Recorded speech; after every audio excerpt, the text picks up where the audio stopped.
With just over a month remaining, the NL Central race is the best race in baseball. And for both the Brewers and the Cardinals, earning the Central crown requires beating your division rivals. Both teams have 24 chances to do just that. Tonight, a crucial Central clash begins. The Brewers and Cardinals, next on Fox Sports Wisconsin.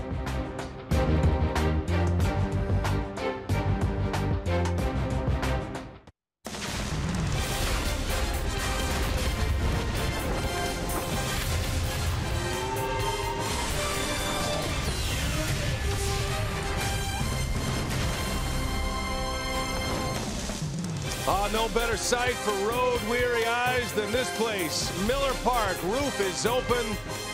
Homestand begins tonight, and division rivals going at it. The Brew Crew and the St. Louis Cardinals start a quick little two-game series.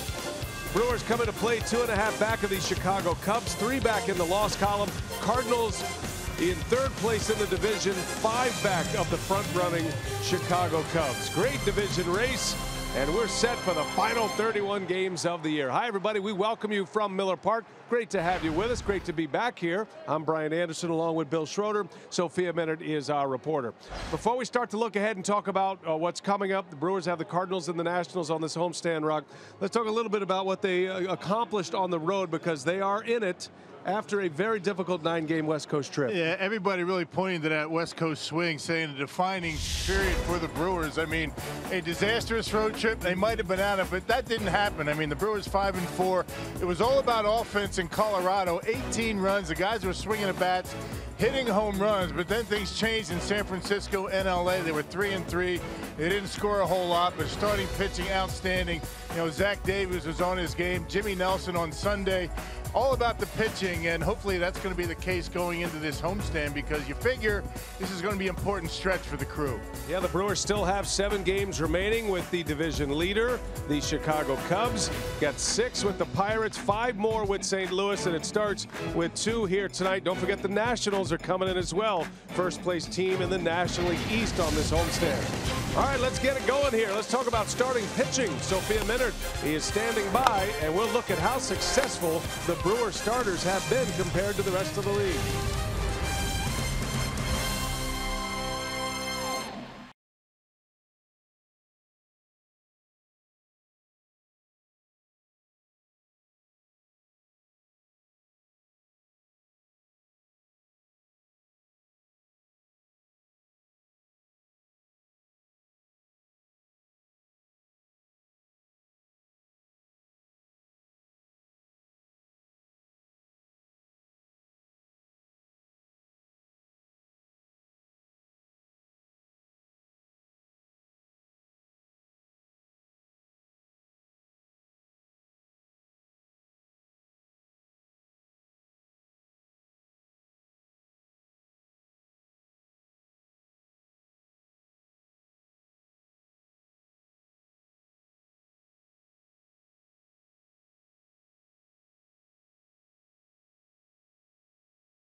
went 5-4 on the road trip. They come back to Miller Park and welcome the division rivals St. Louis Cardinals for 2 games. Look at tonight's starters. Luke Weaver for the Cardinals and Matt Garza for the Brewers. In his last start against the Giants, it was 5 innings for him. Gave up just 1 run on 5 hits and 6 strikeouts as well.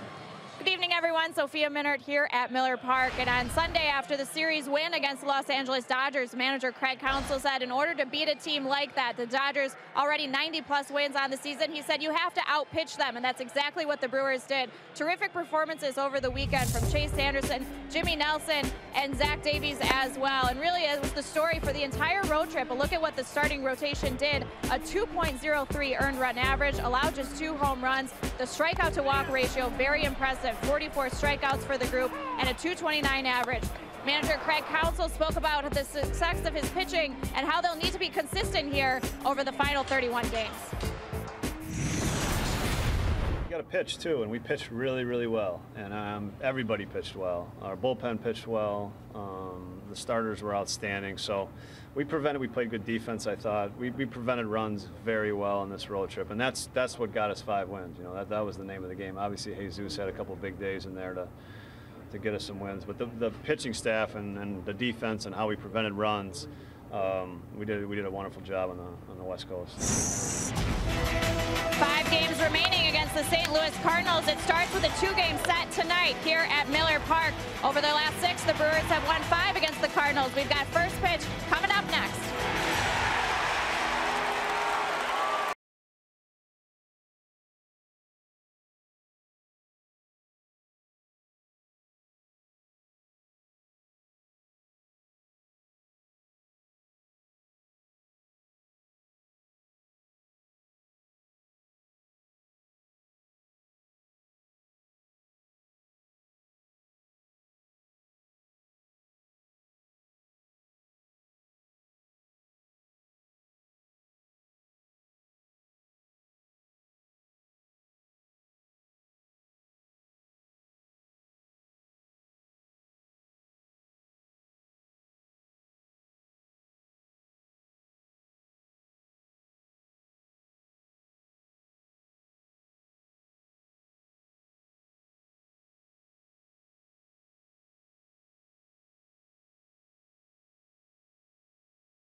Brewers coming home after a 5-4 West Coast trip. Matt Garza leads the Brewers onto the field this evening. Brewers Cardinals tonight on Fox Sports Wisconsin, presented by Potawatomi Hotel and Casino. Garza getting his final warm-ups in. 69-degree evening here on a Tuesday night in Milwaukee. Brian Anderson, Bill Schroeder, Sophia Minnaert. Today's game being produced by Dan Keener, produced by Renardo Lowe. Mike Matheny, year number 6 as the Cardinal manager, former Brewer catcher, a former Gold Glove catcher as well, 4 of them as a matter of fact, and he's come under a little unrest this season in St. Louis. Cardinals not having the year that they were expecting. Right now the Cardinals are at an even 65 and 65. St. Louis Cardinal batting order courtesy of Potawatomi has Carpenter leading off, Tommy Pham, then Paul DeYoung. In the middle goes Dexter Fowler, Colton Wong, and Luke Voigt. Randall Grichuk, Carson Kelly, and Luke Weaver. Kelly gets the start for Yadier Molina, who was a late scratch with an abdominal soreness problem. All right, Rockets, Matt Garza on the mound tonight. Yeah, making start number 21, a 467 earned run average. Yeah, last started against the San Francisco Giants. That was at AT&T Park in San Francisco. Grinded through 5 innings, but he only allowed 1 run in a no decision, making career start number 17 against St. Louis. He's currently 7-5. Let's check out the Brewers Menards defense. Ryan Braun back in the lineup. He had Sunday off, so back-to-back days off for Brawny. Roxon Santana round out the outfield. Shaw, Arcia, Walker, Thames from third to first, and Manny Pena behind home plate. All right, Garza is ready to go here. We are set for game 1 of this 6-game homestand. 2 against St. Louis, including a day game tomorrow, and then 4 against the Nationals. First pitch is in there for a strike, and away we go. Matt Carpenter leading off for the Cardinals. Now the third baseman for the Cardinals. St. Louis put Jed Jerko on the disabled list Sunday with a hamstring problem. So Carpenter plays third. Luke Voigt gets the call at first base tonight. And as I mentioned, no Yadier Molina in the St. Louis starting lineup.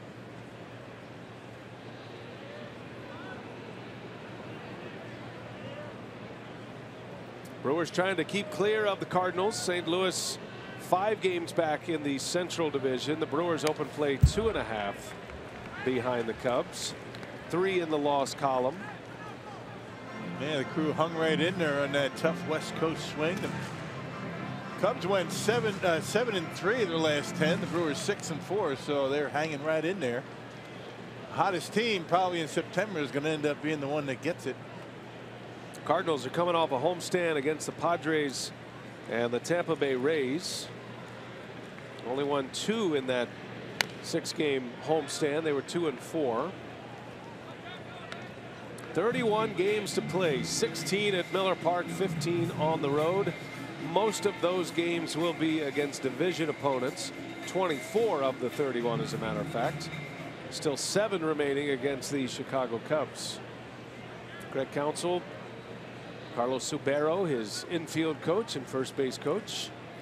These guys feel like the pieces are in place now to make a run. They've survived the trip and now hope to take care of business at home as Garza climbs the ladder, strikes out Matt Carpenter, and that's how we begin the night. Man, it's going to be important for Garza to get good command of that curveball. It really wasn't a very good pitch for him in San Francisco.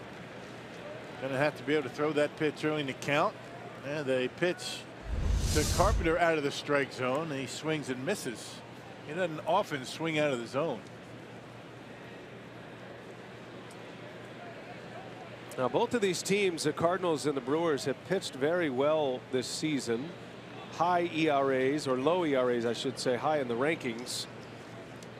Cardinals are 4th in the league. The Brewers are 5th in the league in earned run average. And as you heard Craig Counsell mention on our Brewers Live pregame show, the way the Brewers pitched on that last road trip was a big part of why they were able to come away with a winning road trip. Tommy Pham in the 2 spot for St. Louis takes a ball away, 2-0 the count. And going in when you go into San Francisco and Los Angeles that's got to be the case. You're not going to be able to score a lot of runs in those ballparks. That bullpen has been really, really solid as of late for Craig Counsell. There's a shot into center field. That's going to get through and go all the way to the wall. Pham on his way to second base, and he will hold up there with a double. He blistered that one. This is a guy hitting over 300 coming in. And it is a double to center field with Broxton playing over into right center. Yeah, low fastball. Watch down and in, and Pham goes down and gets it. Hard worker. He's actually showing some leadership qualities with the Cardinals. He hasn't been around all that long, but leading by example with this one, a ringing double into center field. The guy's swinging a bat for the Cardinals. Tommy Pham, DeYoung's been pretty good, and Dexter Fowler's swinging the bat pretty well. Yeah, Dexter Fowler hitting in the cleanup spot. DeYoung has taken over the everyday shortstop role for St. Louis, and he's now hitting third in their lineup. Runner at second, one away. Garza facing DeYoung. Comes in at 298, and he's up there hacking. He doesn't walk much. On base percentage just 30 points higher than his batting average, but he's been hitting for power, not just home run power. He has 20 of those, but doubles, and got a few triples as well. This guy's brought a lot to the table for St. Louis. And it looks like the numbers that Aledmys Diaz put up last year, right? I mean, big power out of the shortstop position. This guy has made Aledmys Diaz expendable. They sent him down to the minor leagues. He's been there for a while. An all-star last year. Matter of fact, Diaz is right now preparing to be a utility man to fight his way back to the big leagues. But among rookies, that's the highest batting average going right now in the National League. Paul DeYoung.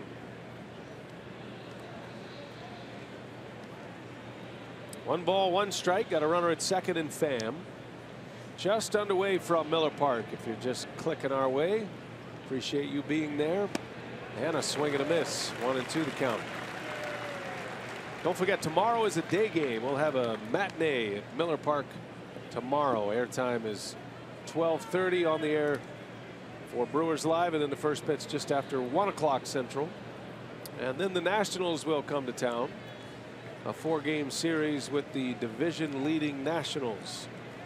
Lead the National League East. They're a runaway in that division. 1 ball, 2 strikes. Pretty good velocity right there for Matt Garza. I mean, 94, just missed the corner. Garza's been sitting in the 90-92 range for the most part this year. He's lost that big fastball. He's been trying to do it other ways. 2-2 pitch is down and in. And the count goes 3-2. 4-seamer, 2-seamer. He just threw the 2-seamer right there to DeYoung, and you get the curveball and the slider. Occasional changeup.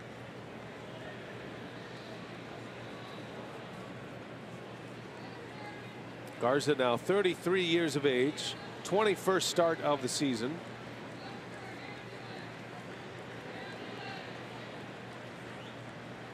Full count, and that misses. Ball 4.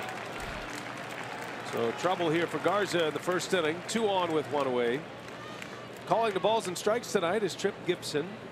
He's joined on the bases by Lance Barksdale, Dan Isonia, who is the second base umpire, then Brian Gorman over at third base. There's the crew chief right there, Brian Gorman. So a rare walk for Paul DeYoung sets up Dexter Fowler with 2 on. He was signed by the Cardinals to be their leadoff hitter, but coming back from his second stint on the disabled list, he's been their cleanup man. 14 games as a cleanup hitter, Rock. He's hitting .383 in those 14 games, and he's driven in 14 RBIs in those 14 games. Well, it's been a combination, a lineup that has been pretty productive. You know, Pham, DeYoung. I mean, not household names. Colton Wong behind Fowler is another guy that's been swinging the bat well. Mike Matheny just trying to find that combination, just like Craig Counsell at times. He'll shuffle that lineup around.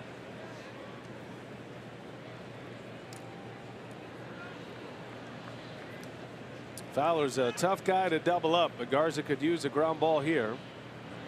And Fowler takes a ball. 2-0 the count on Dexter Fowler. Pitch is just missing the corner.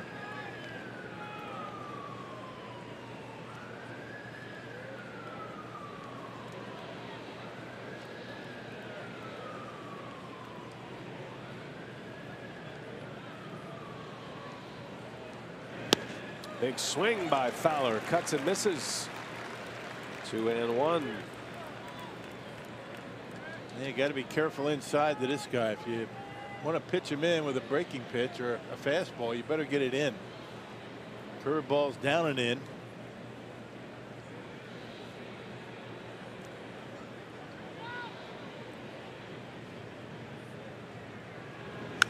Fowler gets jammed, a little foul ball out of play. And that's exactly what Garza did. In off the plate, in on his hands. Now he's got him in swing mode, back in the count. Fowler's had a couple of stints on the disabled list. Matt Garza's been on the DL 3 times this season. He began the year on the DL with a groin strain, and then back on the DL after that collision with Jesus Aguilar, had an injury to his chest. And then he spent a little time on the DL in July and early August with a right leg strain. All 3 stints were quick stints, but 3 trips this year. There's a call, strike 3. Boy, he got a call that time. Yes, he did. Fowler not happy with that decision by Tripp Gibson, but Garza will take the K, his second out of the inning. That pitch was further off the outside corner than any of the other ones that he threw. And that two-seamer comeback pitch never did catch the corner, but he got the call. And a 93-mile-an-hour fastball from Garza. 2 gone, 2 on. Here is Colton Wong. He's been another hot hitter for the Cardinals. He's had a great month of August. Matter of fact, only Charlie Blackmon of the Colorado Rockies has a higher batting average in August than Colton Wong.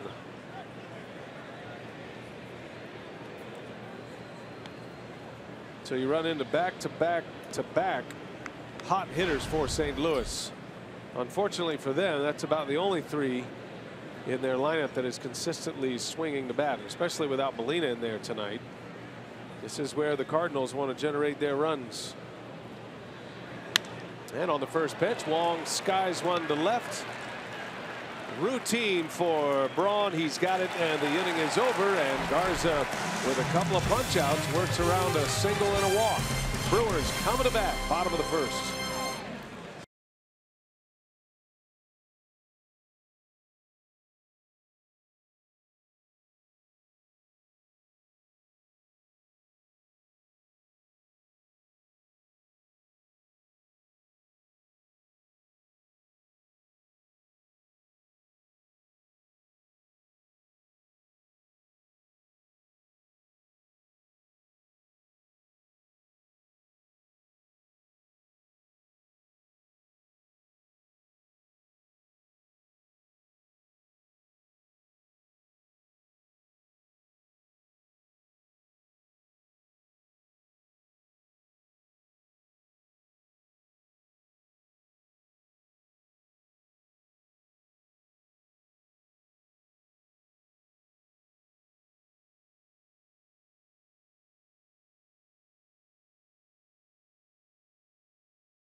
First game of a 6-game homestand. Cardinals failed to score in the top of the first. Now the Brewers are coming to bat. Eric Thames back in that leadoff spot for Craig Counsell. He's got Neil Walker hitting second again, then Braun. In the middle goes Shaw, Santana, and Pena, with Broxton, Arcia, and Garza rounding out the starting 9, courtesy of Potawatomi.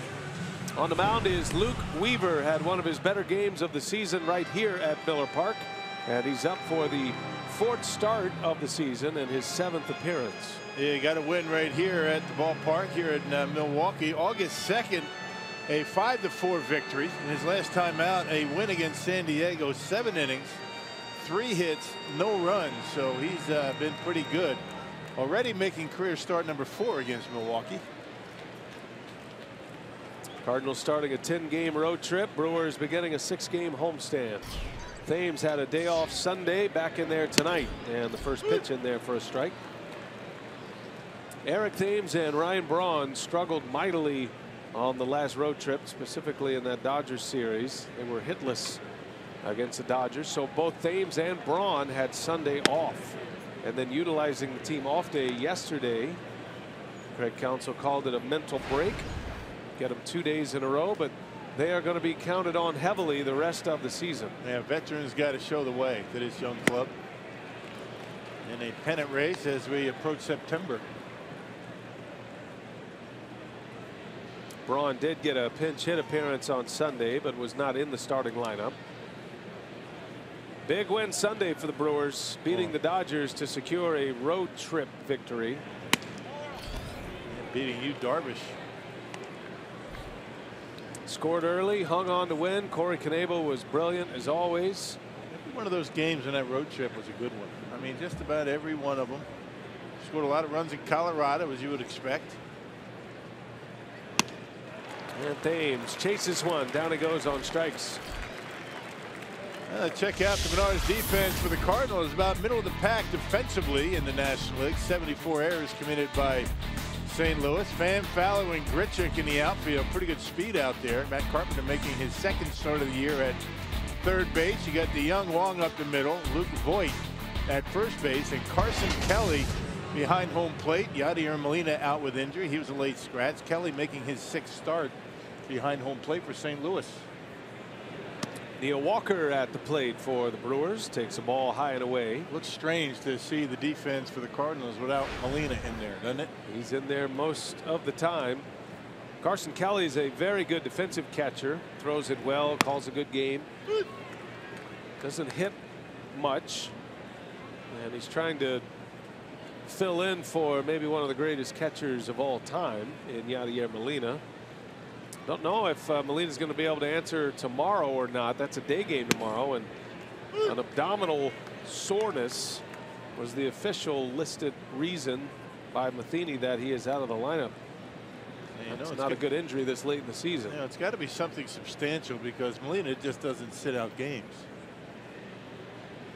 1-2 the count on Walker, and a swing, a foul tip right into the mitt, and another strikeout for Luke Weaver.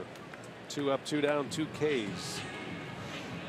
Hey, a reminder that tonight's game is on AFN, the American Forces Network, now in its 75th year, broadcasting to American military personnel overseas and in more than 170 countries and naval ships at sea.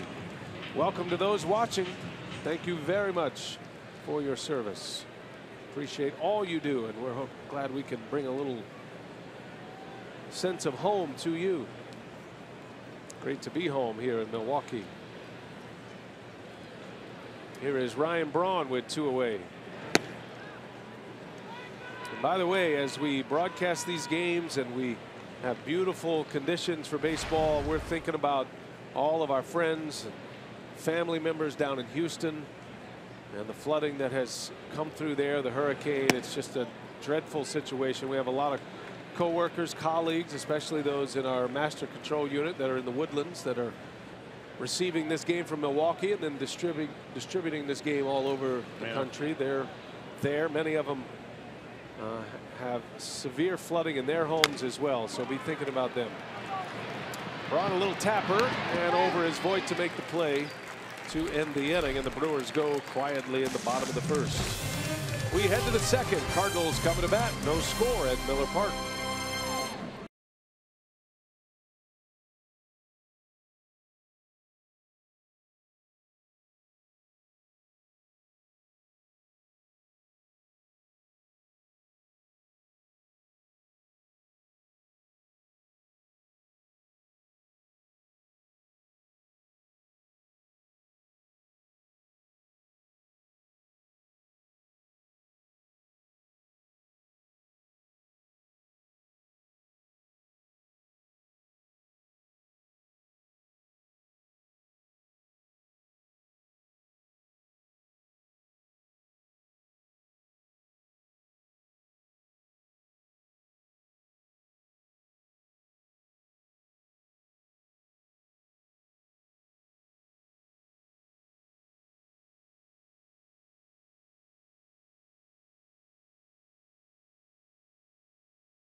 Brewers and the Cardinals, and after a long 9-game road trip, a 5-4 trip through the National League West, now the Brewers get into the heart of the September schedule, and of their remaining 31 games, 24 of those will be against National League Central opponents, including this 2-game set against the Cardinals, and overall 5 remaining against St. Louis. And Craig Counsell said that really from a personnel standpoint, from an information perspective, it's good. He said, we know who we're competing against. There are very few surprises at this point in the season, other than preparing for some September call-ups with so many of these division teams. So he said, the good news is we know these players and the teams, and that really ramps up the execution part in these series.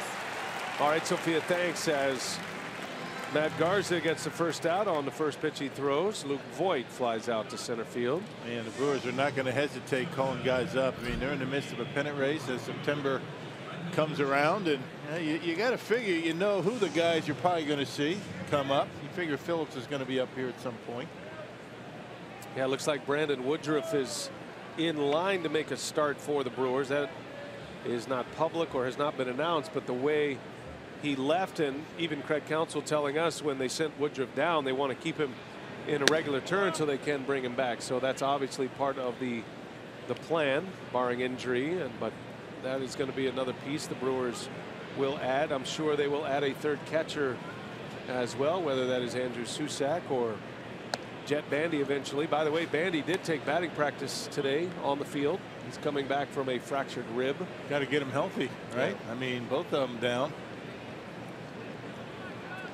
Sophia will have more on the Brewer catching situation. Right now it's Vogt and Manny Pena. Grichuk pops it up. Garza had him fooled, and in is Broxton. 2 up, 2 down, 2 fly ball outs to center field for Matt. Breaking ball, a big pitch for Garza, especially when he has good velocity with his fastball. Really opens up, you know, that off speed, that curveball. And so Garza will face Carson Kelly now.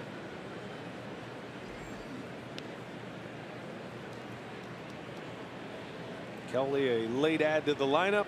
If you're just joining us, Molina is out. And a little bit of a reshuffling of the lineup card for Matheny. Molina hitting in the middle of the batting order. Kelly hits 8th. And it's quickly 0-2 on the St. Louis catcher. Kelly hasn't hit much since being called up. Only 4 hits in 31 plate appearances. Just spotty playing time. That's tough for a young player.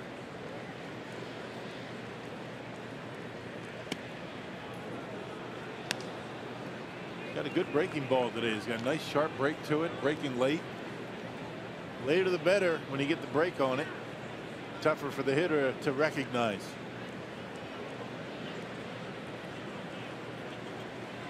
.33-year-old Garza against a 23-year-old Kelly. And a fastball misses. 2-2 the count. 8th place hitter in this Cardinal lineup. Cardinals are going to be without Jed Jerko for the next 8 days, 9 days. He was put on the DL Sunday. They think it's going to be a quick trip on the DL, but that's a big loss for St. Louis coming into a series like this. Did Kelly go? He did not. Able to check his swing. And from 0-2 to 3-2. Yep, breaking pitch. It looked like he was able to hold up. Could have gone either way, but Lance Barksdale says no.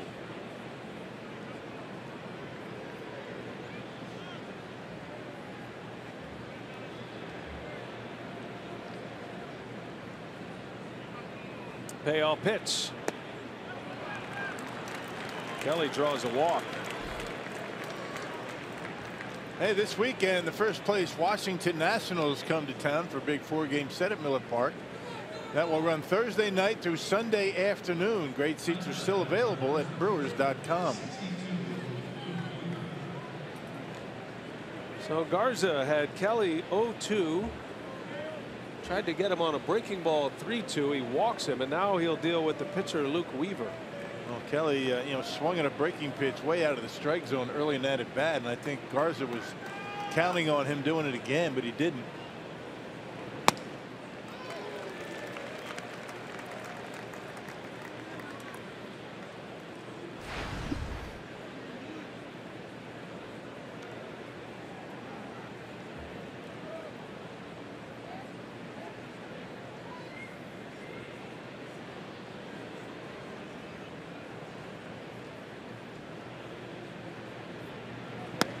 There's a strike. 0-2 the count on Luke Weaver, Garza's mound opponent tonight. Looks like he has an idea at the plate. Does have a hit this year. Played his college ball at Florida State. Can handle the bat a little bit.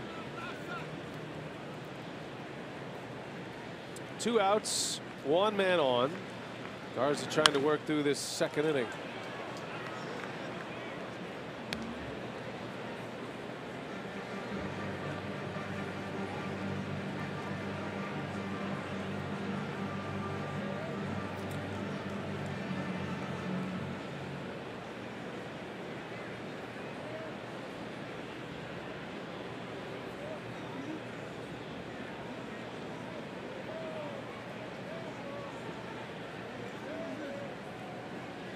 Another 0-2 pitch. Everybody's running off the field. I think Garza thought he had a called strike 3. Half the infielders were on their way to the dugout, but he missed with it. It's 1-2 now. Yeah, it looked like it might have been low, but you know, we were able to check his swing. I think Weaver was already ready to move back that way too. 1-2 pitch. Ground ball foul. Making him work already. 35 pitches for Garza. That's his best fastball yet. He unleashed that one at 95 miles an hour. Garza must be feeling good. He hasn't hit that kind of velocity all season. And normally you don't really have to reach back to get the other pitcher who's up at the plate. Weaver making him work.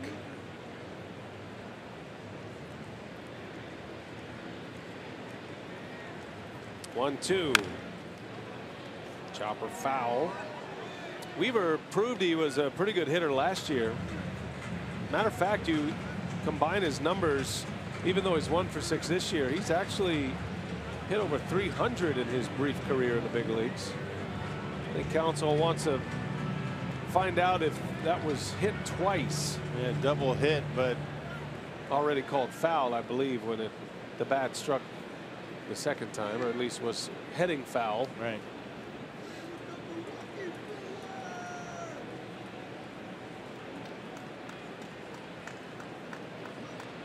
One ball, 2 strikes. Do it again. Runner at first.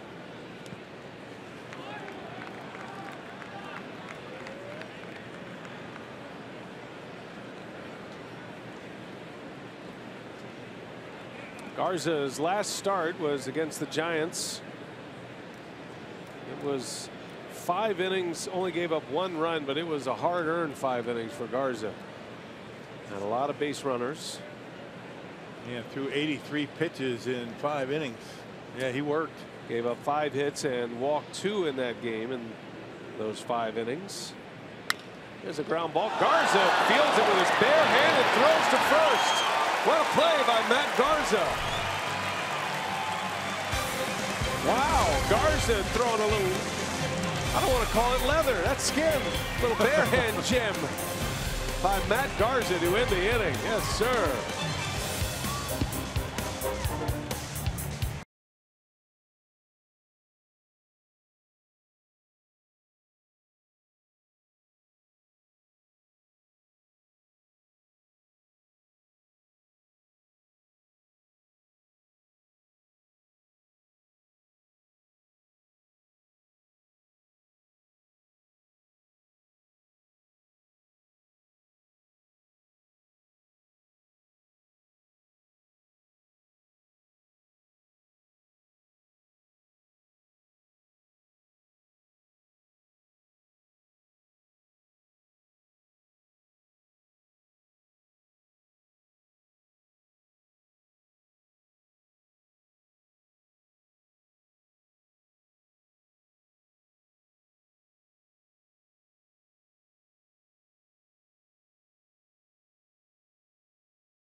the original light beer.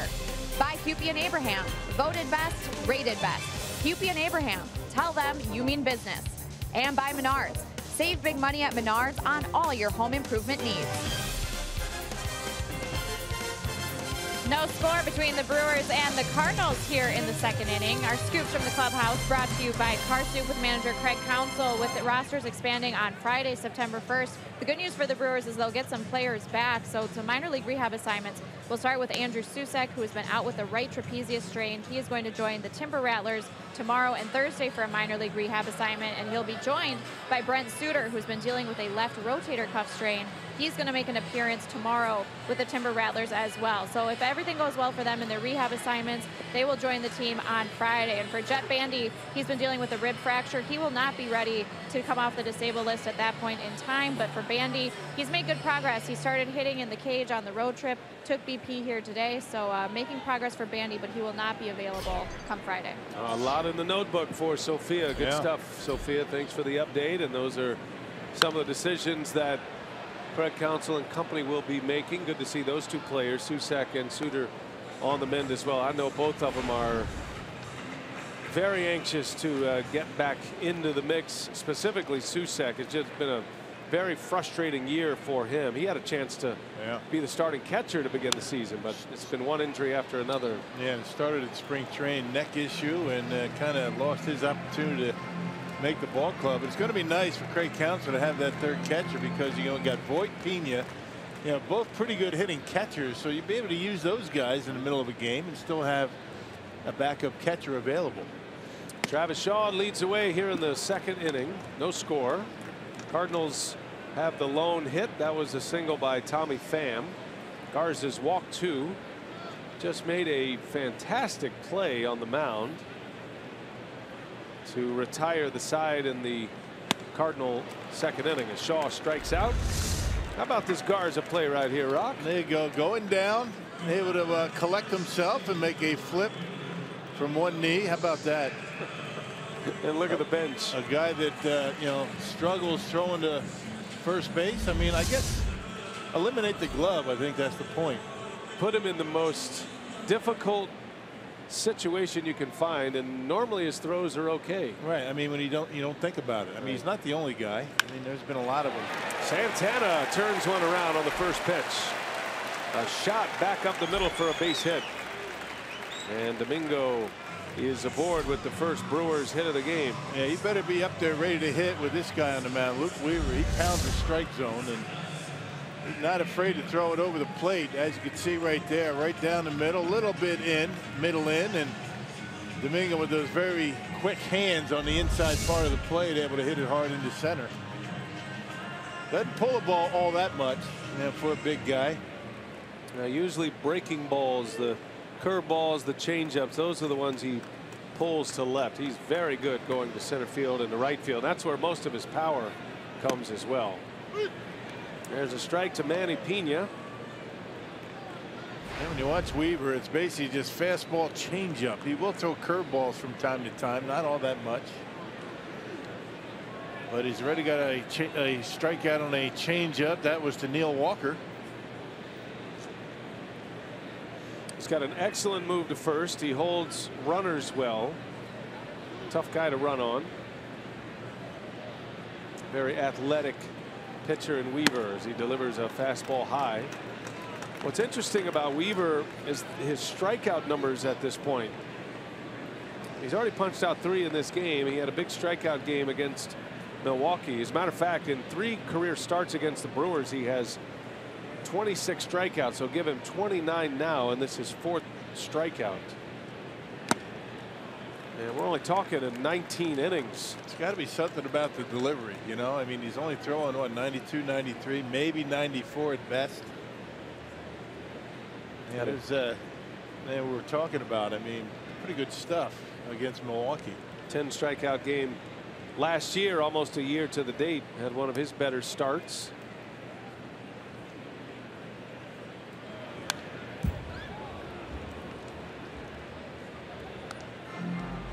Manny Pena with 9 home runs on the season. He's driven in 39. He's had a great year. Unexpected year, really. Pena was Probably slated to be a backup, hoping to just make the roster out of spring training. He's been way more than that. He has been a big time producer at the plate, and what he's doing behind the plate has been stellar. This time a strikeout, and down he goes. Strikeout number 4 for Weaver. And he's been clutch too, Manny Pena. And that's what we're talking about, you know, right here. There's a changeup that time. Fastball changeup, same arm slot, and really good arm action on that off-speed pitch.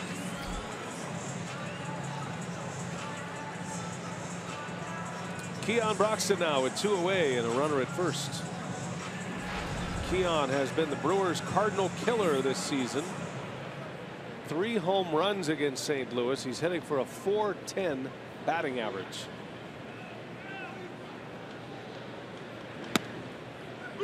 Only Joey Votto has hit for a higher batting average against the Cardinals this year. Votto has only hit .444 against St. Louis. And while you might expect that from a guy like Joey Votto, Broxton would be a surprise entry. For whatever reason, he hits Cardinal pitching. He likes those red caps. A little late on that pitch, and it's 0-2. Change up. It's one of those things that you really can't quantify, right? I mean, why do some guys hit certain teams better than others? Who knows? Maybe it's the philosophy as to what a team feels as though they need to do against a hitter, and it's wrong sometimes. But you would figure as the season goes on and Broxton continues to hit Cardinal pitching that they would make adjustments.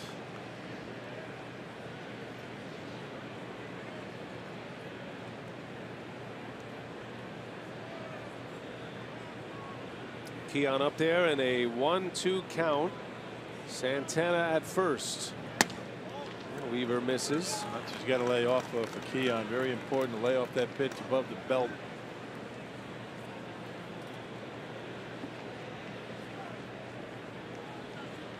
Weaver was a 10-game winner in AAA. 2.55 ERA at AAA Memphis. He was 10-2. 15 starts. He tried the changeup again. Broxton didn't bite on it this time, and now it's 3-2. That'll give Santana a head start. Good take by Broxton. He might have seen something in that delivery to tip him off that it's a changeup. That's the difficulty of the fastball changeup combo. They look the same. They spin the same. Yeah. One comes in 10 miles an hour slower, though. And every pitcher that throws a changeup, I mean, what is important about that is you don't slow your delivery down and you throw it out of the same arm slot. Santana takes off. Broxton fouls it back. He was late. Yeah, that was his red zone right there. Down. Fastball down, out over the plate. Had one to hit. Just the idea, maybe in the back of his mind thinking changeup, and that's why Weaver able to get that fastball by him. Just a little bit late on it.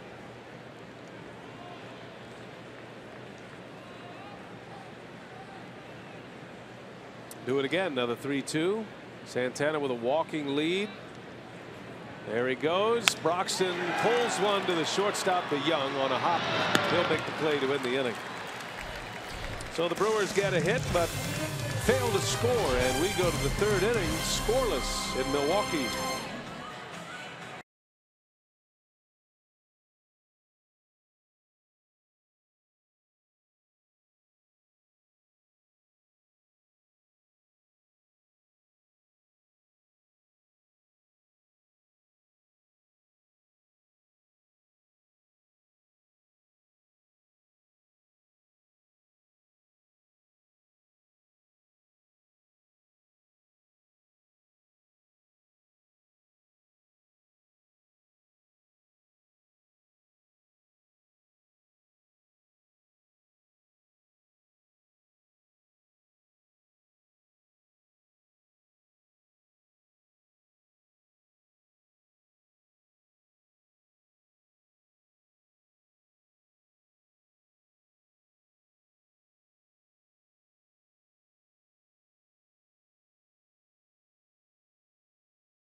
By visiting redcross.org or texting the word Harvey to 90999. By doing that, you make a $10 donation.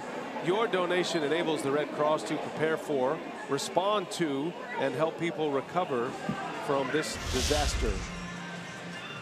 Cardinal manager Mike Matheny not immune to the effects of Harvey either. His two sons, both playing baseball at the collegiate level at San Jacinto Junior College, Jake and Luke Matheny, they are down in the Houston area. That college is in Pasadena, Texas, which is in the Houston area. And I was talking to Mike about it earlier today, and their apartment building that his boys are staying in with other students has been flooded, so they're all on the higher ground, the second, third floors, bunkered up together, and they're going to try to outlast the rising waters.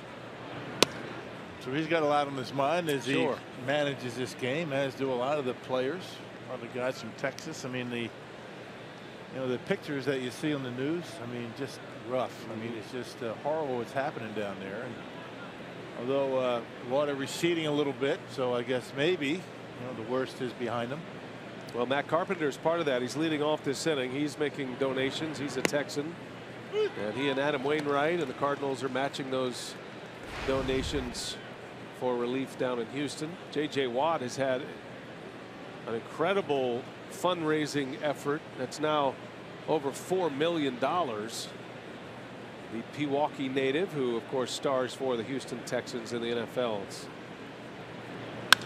Carpenter hits that one sharply to left, right off the barrel, but right to Braun for the first out.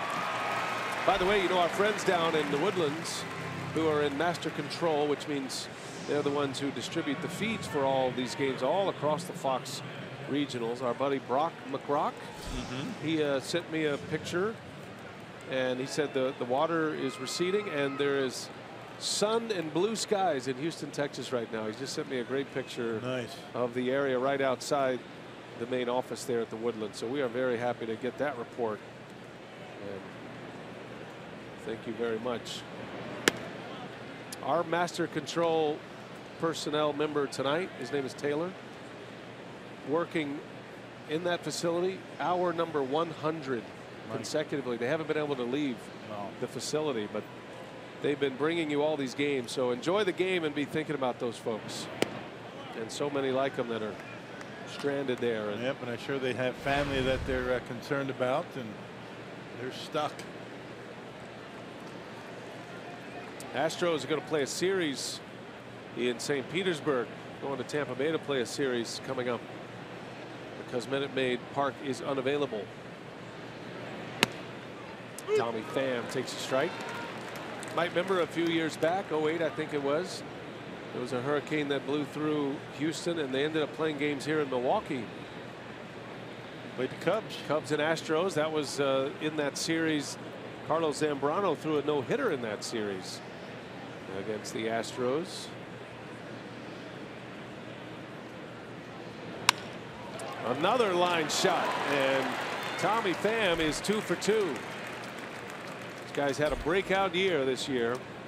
Yeah, not a bad pitch by Garza, but Tommy Pham, when you're hot, you're hot. I mean, you're seeing the baseball well, you're putting good swings on it, got it down on the trademark a little bit, but fighting it off up the middle. That bat in the hitting zone a long time. Pham with good speed. Let's see if he tries to run. You might see the Cardinal players, they put the fingers together like that, interlock the fingers. That's part of a team meeting that they had to remind each other about unity, stick together. And it's interesting that they do it not only to the bench players that reach base, but also out to the bullpen. So everybody's got their connector pieces. The Brewers do the power clap, as they call it, from the bench to the bullpen to the players who are on the field. And the Cardinals have something very similar. That us against the world mentality. It can feel like it this time of year for ball players, right? You come up with any motivation you can, and well, really, especially if you're the St. Louis Cardinals, right? I think the Cardinals have had so much success over the years that people are writing them off in St. Louis, and they're right in the thick of it. I mean, they get hot. They were hot for a while. In the beginning of August, they won 8 straight. Pulled down quite a bit since that time, but kind of that bunker mentality amongst players. When everybody else thinks you're done, you can't think that way. Paul DeYoung at the plate with Pham at first. 1-2 the count on the shortstop. Yeah, Pham was 17 stolen bases, 17 out of 22 this year.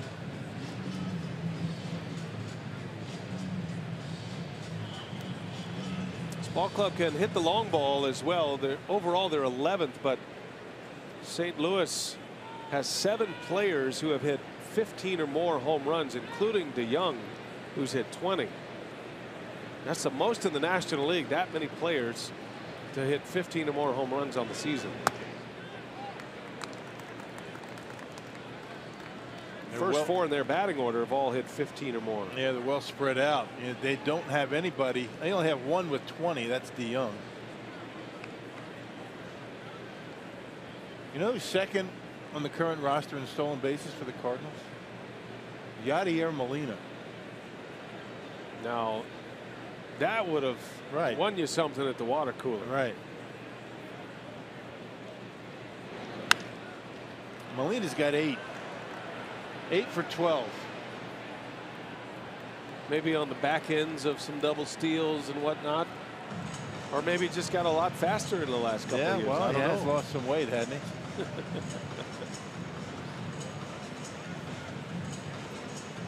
It's a big bat out of the Cardinal lineup tonight. Yadier Molina. It's one thing about the Cardinals, they are still dealing with a ton of injuries. Feeling a little beat up this point of the year. They've dealt with injuries a lot this year as well, but the Brewers conversely are feeling like they're getting back to 100%. They've got Anderson back in the starting rotation. Suter's on the mend. A rare throw to first by Matt Garza. And it looked like Pham was wanting to run. Kind of barehanded play and a nice throw has got him feeling pretty good out there. That's 2 successful throws to first for a guy who's had trouble throwing it that way in his career. On the ground to third base, and it's booted by Shaw. Got to hurry to first. Not in time.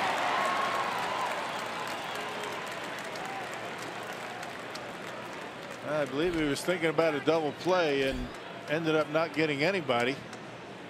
E5, we haven't seen too many of those this year out of Travis Shaw. Not sure it was going to be a double play ball anyway. It was off the end of the bat. Kind of came up on him a little bit, and DeYoung able to beat it at first base. Yep, clearly beats it at first. It's only the 9th error for Travis Shaw, whose diving play at third base Sunday in LA helped secure the win. That was in the 9th inning. But that was a routine ground ball that ate him up. Now Garza's in a little trouble here with 2 on, 1 out, and Dexter Fowler at the plate.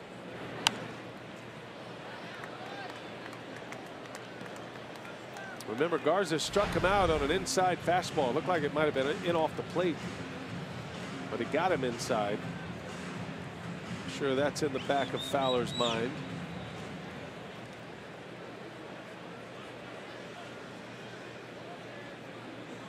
Garza stranded 2 in the first. He's got 2 on here in the third. No score, 3rd inning. Cardinals at the plate.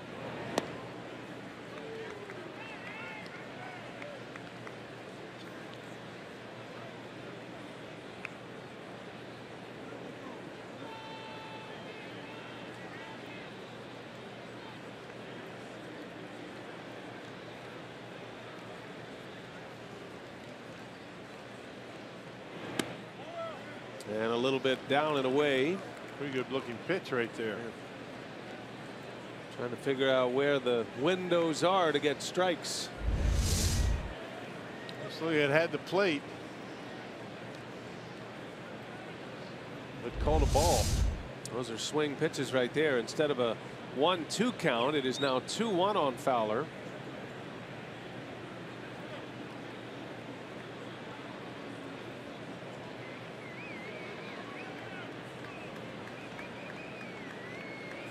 Fowler got moved into that cleanup spot, and Exactly what the Cardinals have been looking for, some production out of the cleanup spot. They've been searching for that position all year. Another fastball inside. Garza hits the spot, and 2-2 the count. Just don't have that big bat in the middle of the lineup like they used to have when they had Matt Holliday hitting in that cleanup spot, third or fourth. Holliday now with the New York Yankees. He spent a lot of time on the DL this season in New York.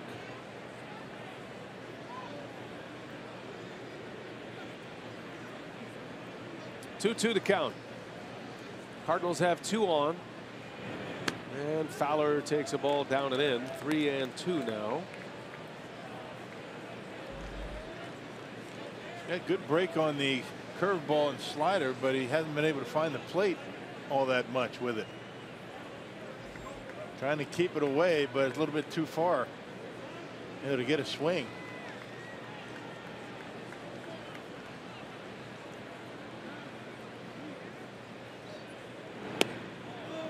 And that one missed. Boy. Fowler draws the walk. Garza not happy with that call of a ball right there. A couple of pitches he felt like were strikes. You can understand it. And now the bases are loaded for St. Louis with 1 away. And we've seen that, you know, league wide. I mean, it's not just today. It's been just about all year that borderline low strike not getting called these days. So Garza will have to deal with Colton Wong. Tough guy to double up as well. He is very fast. And Wong takes a strike. Got the low strike that time.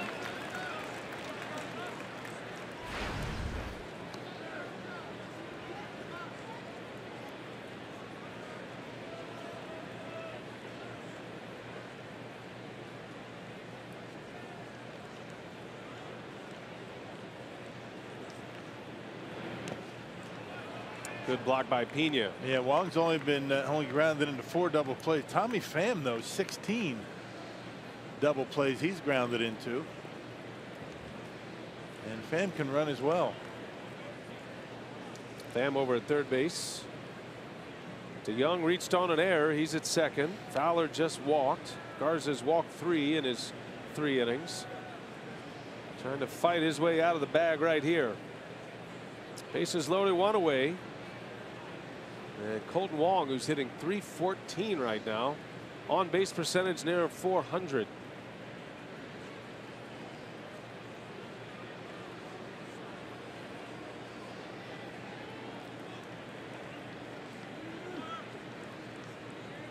One ball, 1 strike. 2-1. He's not missing by much, but he's missing and getting behind in the count. He knows he's going to have to work more into the middle of the plate. Well, and he also knows he can't be leaving fastballs up in his zone either. Kind of caught in a tough spot right here. 2-1. 3-1.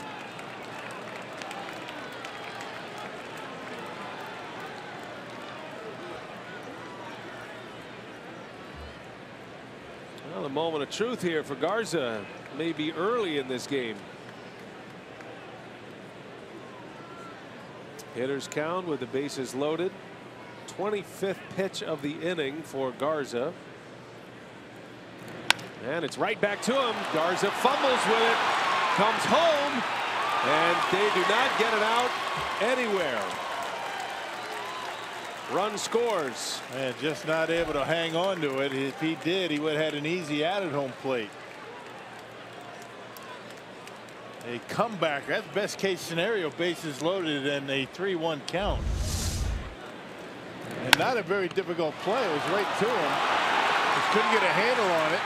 And Pena couldn't hold the baseball.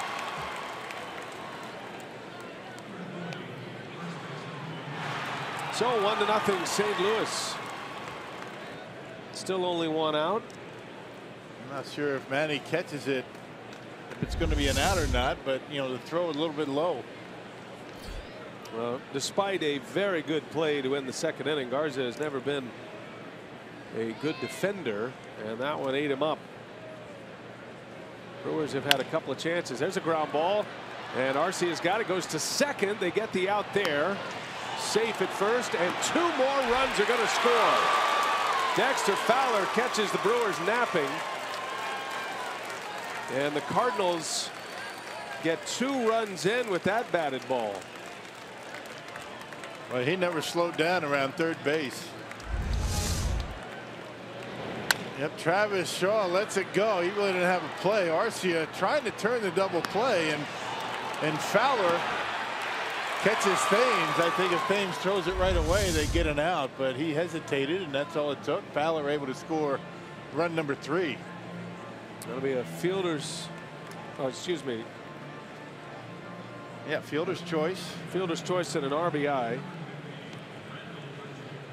Or is it 2 RBIs? You know what? I'm trying to work out the math here. There's no play that would suggest otherwise. I think you're right. Yeah, it's 2 RBIs, I believe. Fowler never stopped running. We'll have to wait for Tim O'Driscoll, the official scorer.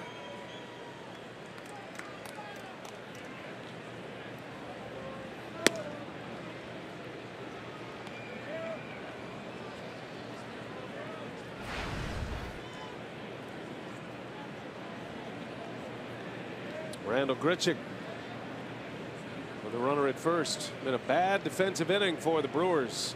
Started with Garza. That will be 2 RBIs for. Yeah, he can't give an error to anybody. By the way, right now the scoring on Wong is a fielder's choice and an E2 with no RBI. I don't know about that one. Yeah, that wasn't a very good flip. It was low. And if anybody's ever tried to catch a throw like that with a catcher's mitt, I don't think it got to the plate in time anyway. Yeah. So that might be one where they'll look at better replays. Because it did not look like it was a drop. I don't think he ever had it, because a catcher's mitt's really not designed to catch a baseball like the one Garza threw to him. Well, maybe. Well, you know what? Yeah. Stand corrected. That was catchable. It was catchable, but low. Yeah, you too. I see it now. I didn't see that originally, but it's a good call.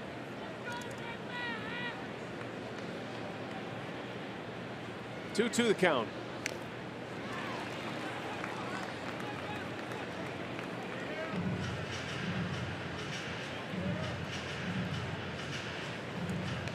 You should never doubt Tim O'Driscoll.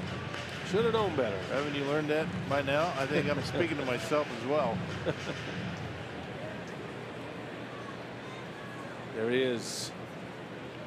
Still a tough catch for with a guy with a catcher's mitt on. It really is. Bottom line, if Garza just fields it cleanly, he's got options for outs everywhere, including home plate. Home to first.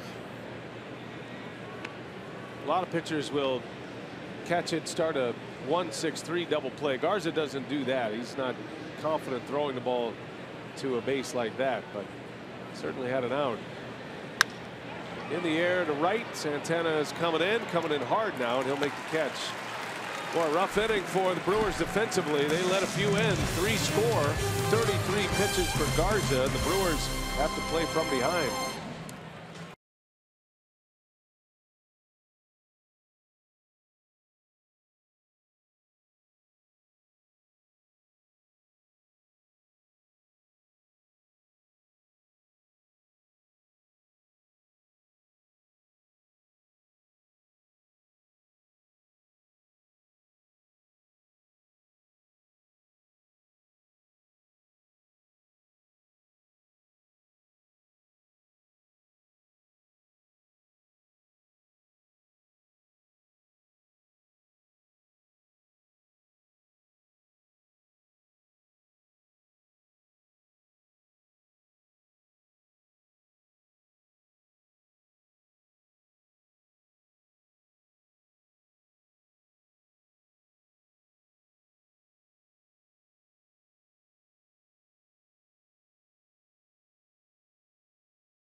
time now for our showstopper in baseball, your nightly Giancarlo Stanton update. It did not take him long to homer tonight. The first inning off of Edwin Jackson, this solo home run to left center field. That's his 51st on the season and 18 now for the month of August. He took National League Player of the Week honors with his 5 home runs and 11 RBIs over the previous week. So you see there, he's just running away with that lead in baseball. 51 home runs on the season. And how's this for stats? So since July 5th, he has 30 home runs in 48 games, and there are just 16 players in the entire league who have 30 homers all season. So it's just been an incredible pace for Stan. Well, no question. He had 18 in the month of August. Still got a couple games left. That is a new major league record. Arcia leads off. He bounces to third. And a low throw dug out by Voit. Rain doesn't seem to bother Stanton, huh? They had rain on the East Coast. Phillies got rained out today. Atlanta and Philly postponed. Some tough weather out in that direction. Well, that guy's something else, huh, Stanton? Unbelievable. 51 homers. Crazy. Next home run will break a major league record for home runs in a single month, and I'm sure he'll have a few opportunities to do it the way he's swinging the bat. Brewers are going to see the Nationals next. They come in here on Thursday. All 3 of those runs last inning against Garza unearned. Brewers falling apart defensively in that inning, and Garza was one of them. Shaw had an error on Pena. And then Thames doesn't get charged for an error, but a mental error, not paying attention to the runner Fowler coming around third base. That's one to put away and move on from. See if you can fight your way back now offensively. Brewers have been playing great defense. Pitching and defense on the road trip. That was the name of the game, and especially once they arrived into San Francisco and LA. Every game tight, and you got to play good defense in close games, and the Brewers able to get on top 3 of them. 3 out of 6. All those games on the West Coast could have gone either way. Yeah, it's funny, you know, you go out to the West Coast, you're looking at the schedule, you're thinking, and we all do it. I mean, it's one of those things where you say, well, you win a couple in Colorado, you don't expect to do a whole lot in LA, but you didn't figure you're going to lose 2 out of 3 in San Francisco. Right. But overall, pretty good road trip, and you got to really credit the team earned run average, 3.04, and most of those 11 home runs coming in Colorado. Well, in San Francisco and LA specifically, Brewers scored 13 runs. They gave up 14. Went 3-3 on that swing through San Francisco and LA.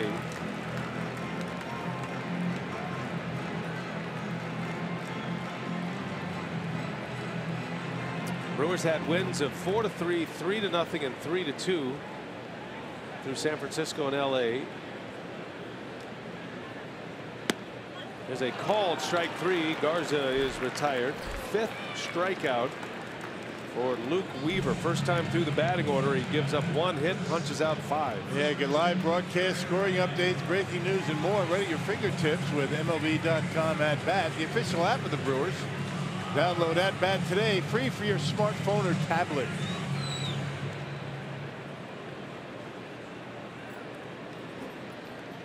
Here's Eric Thames now. Takes the ball away. Thames back in the leadoff spot tonight. He struck out his first time up. Weaver's had some big strikeout games against the Brewers already, just getting his career going. And a 10 strikeout game last year. He's hit him with 2 8 strikeout games since. And he's already at 5. Yep, strikeouts and ground ball outs. That's what he's done so far. He's given up 1 hit to Santana. Thames in the air, left center, hit well, got some carry, and goodbye. Eric Thames with a home run. Number 28 on the season, and the Brewers are on the board.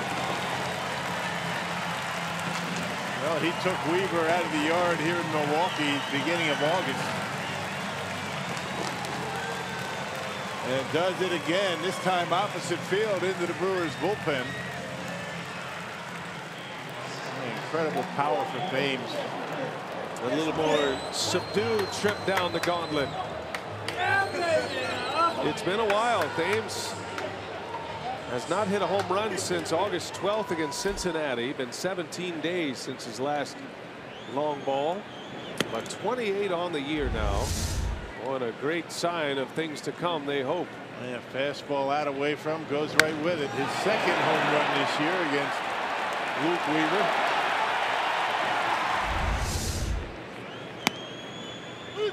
You love those swings like that. 2 outs, nobody on. You get a quick strike with a home run. 28 homers, 53 runs batted in for Thames. Neil Walker with 2 away. Chops one foul.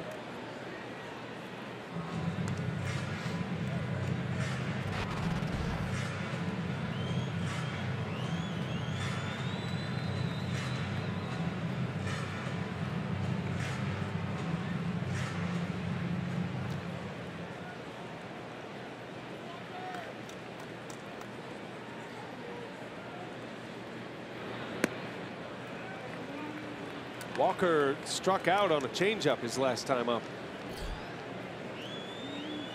Yeah, Walker and Pena struck out on changeups first time through the batting order. 2-2 the count. His count remains 2-2. Fastball in on his hands. It's the placement of the fastballs, the changeup combination. There aren't many starting pitchers that can have this kind of success that Luke Weaver is having with 2 pitches. But he has great command of both of those pitches. Moves in and out, up and down. Look at that cluster. And then that one right down the heart, and down goes Neil Walker. Caught him guessing. 6 strikeouts now for Weaver, but Eric Thames got him. 2 out, opposite field home run to Thames, his 28th of the season, and the Brewers are on the board. A trip down Bernie Slide brought to you by Quick Trip.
Run benefiting the American Heart Association.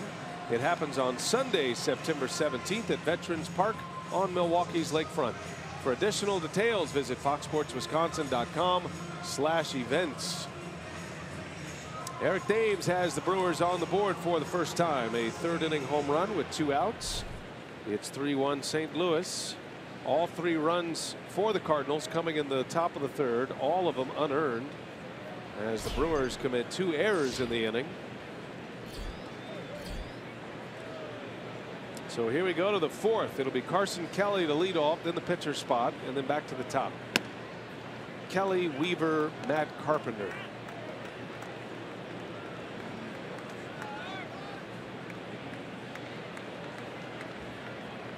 Kelly walked his last time up. Garza had him down 0-2 and then let him get away. And a line drive that is fair. That's going to get down into the right field corner. Kelly will make the turn and head to second base with a double. A leadoff double from Carson Kelly. Yes, stayed right on that one. A fastball away. It was up in a little bit, and Kelly able to center on it and go right with it down the right field line. Check out the pitch. Up, out over the plate, and didn't try and pull it. Put a good swing on it. So a leadoff double. For St. Louis. Gives Weaver an opportunity to bunt him over to third base. Well, the light hitting catcher is having a good night tonight. He's got a walk, now a double. And here is Weaver. Brewer corner infielders are crashing in.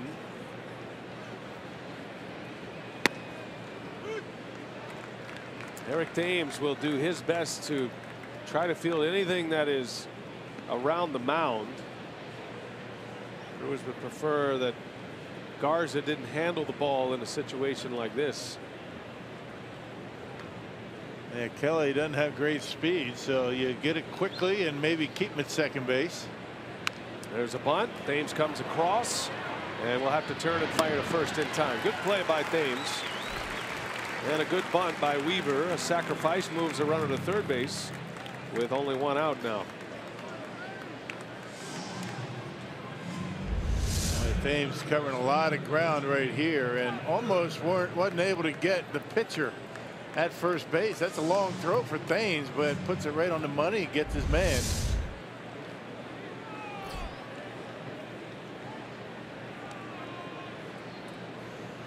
And that'll take us to the top of the Cardinal order with Matt Carpenter. Brewers are going to bring their infield halfway in. You don't have to come all the way in because, again, Kelly doesn't run all that well.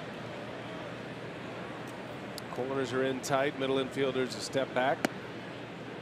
They might tell you something like, know your arm in a situation like this. And play accordingly. Yep. And the Brewers have very good throwing arms up the middle. Carpenter is usually very good in spots like this. Generally having a down year across the board, Carpenter.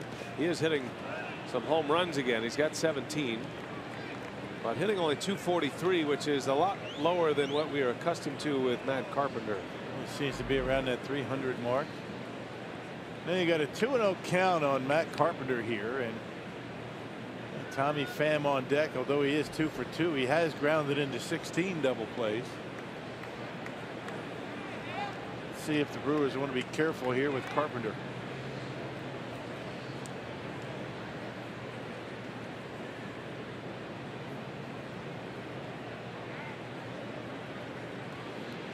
Leadoff double by Kelly. He's now at third. Shift is on. Carpenter takes a ball down and in. 3-0.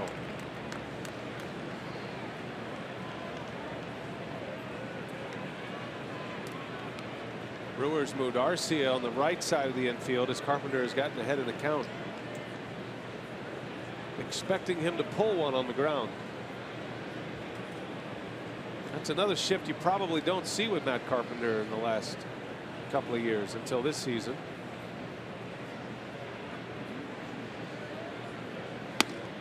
Takes a strike. Up and in. Carpenter is on his way to another 20 homer season. That would be 3 in a row. Always draws his walks as well. One year led the National League in walks back in 2014. His walk numbers and his strikeout numbers are always pretty close. 3-1 to count, and he takes ball 4. And now we'll see how the Brewers play this one with the red hot Pham coming up. Hey fans, you can still earn free Brewers tickets simply by filling up your car with gas. Fans, you complete a BP Come On Back card by making 7 purchases of 8 or more gallons of gas. We'll earn a free Terrace Reserve ticket. For details, call 414-902-4000. Well, here's Pham, 2 for 2 tonight.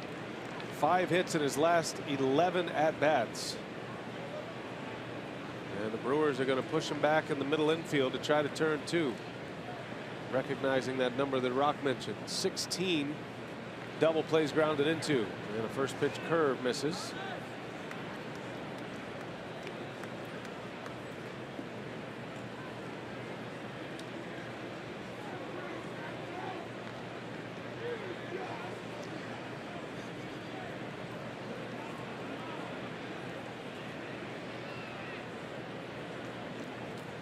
Carlos Torres starting to get loose in the Brewers bullpen. There will be quick hooks the rest of the year as Garza hits the outer edge.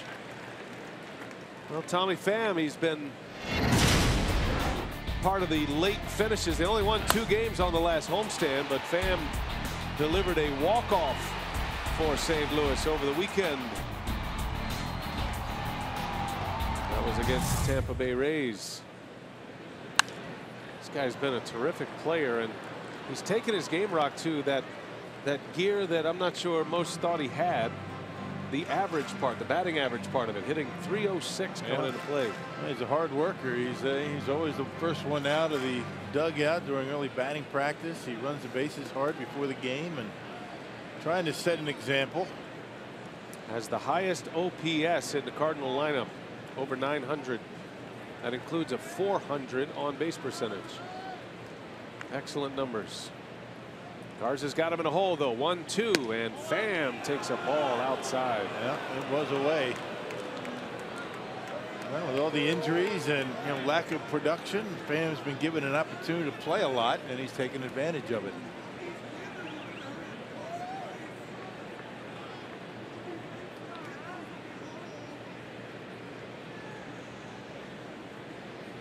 Got to make a big pitch. Cardinals lead 3-1. Pham lays off. 3 balls, 2 strikes. And you pitch around Carpenter because you want to try and get Pham to hit into a double play. No walks here. Got to make a good pitch, get out of this mess. Pham's hit 17 home runs. Driven 55 home. Full count. And he lays off, ball 4. Bases loaded. Pham aboard for the 3rd time. Garza has now allowed 5 walks in the game. There have been 2 errors in the game. And it has been an ugly start for the Brewers. Derek Johnson on his way out. Trying to salvage this one and restore some order. It was just kind of the same thing in San Francisco. I mean, just can't find the breaking pitch. Can't throw it for strikes. Not getting it close enough with 2 strikes to get swings, and hasn't been able to drop it in for a strike early in the count.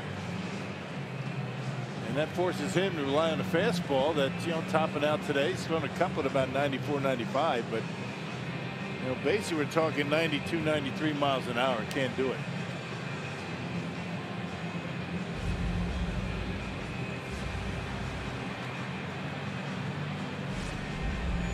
Well, he's got the window open right now. Cardinals are looking to do some damage. Garza needing a ground ball in the worst way here. 1 out, bases loaded, 3-1 St. Louis. We play in the 4th inning. Paul DeYoung at the plate. He has walked. He reached on an error his last time up. And he rips one into left center field, a base hit. Coming in is Kelly. Carpenter right behind him. He'll score. 2 more runs are in for St. Louis. And it's 5-1 Cardinals. If you're a St. Louis hitter, you really don't have to worry too much about the breaking ball tonight because Garza hasn't been able to throw it for a strike. And the fastball, very hittable. Down and in, and DeYoung centers on it and hits it hard into center. And the Cardinals extend their lead. And Craig Counsell is on his way to get the ball from Matt Garza. So the Brewers in a hole tonight, down 5-1. Garza is out. Counsell has to go to his bullpen early. And Garza will exit with 1 out in the 4th inning.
On Fox Sports Wisconsin is brought to you by the Wisconsin Lottery, reminding you to please play responsibly.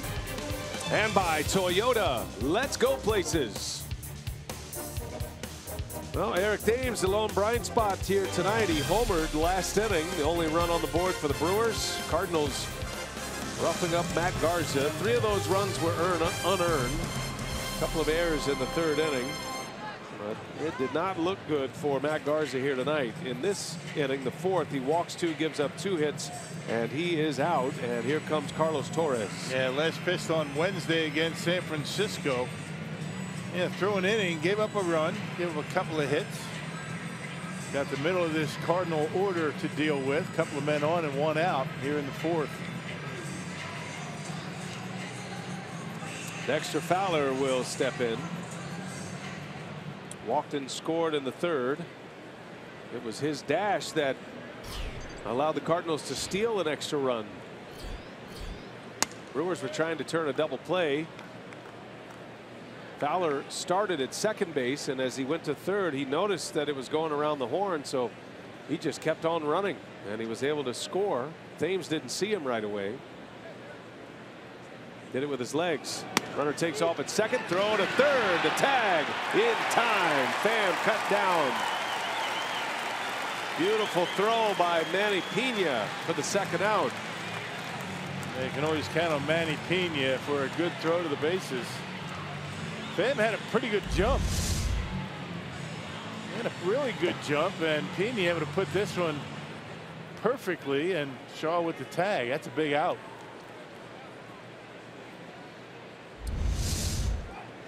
Pitch is down in the dirt. Good block by Pena. It was interesting that DeYoung on the back end of that did not run. Well, a lot of times the trail runner's not going to get that good of a jump, and catcher is always taught if the first guy gets a good jump, throw behind him, go to second. That one got Manny somewhere. Hip. Maybe as he was shifting over.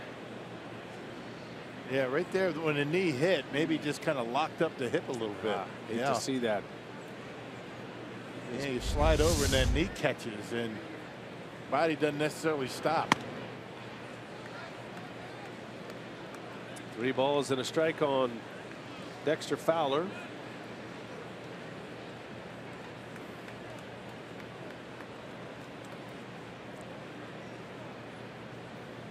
Three runs in the 3rd, 2 more here in the 4th. And Fowler draws the walk. He's on base for the 2nd time. Man, just can't walk this many guys. I mean, that's now 6 walks issued by the Brewers. 6 walks. The Cardinals only have 4 hits.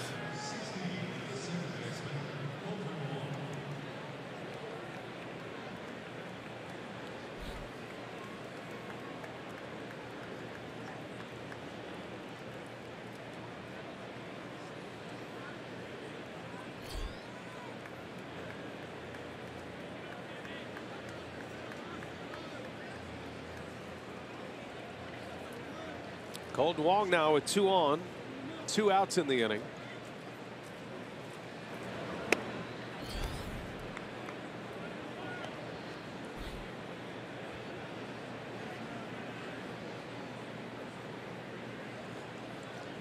Wong reached on an error his last time up.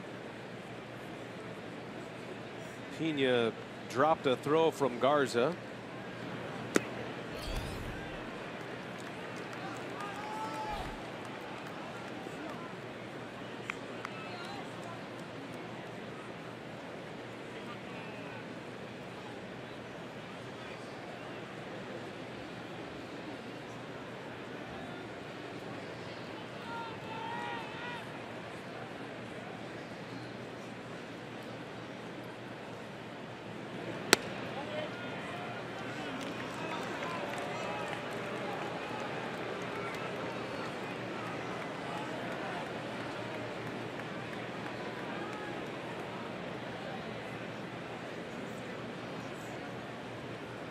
See if Wong has a green light. 3-0. He takes ball 4. Back-to-back walks for Torres. Bases loaded for St. Louis. And nothing anybody can do about walks. I mean, Craig Counsell, defense can't help.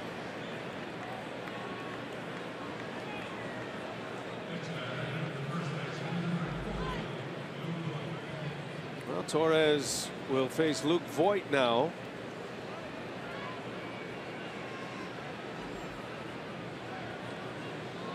Brewers down 5-1. Torres trying to keep it that way. Big spot in the ball game here. This could be the ball game right here in the 4th inning.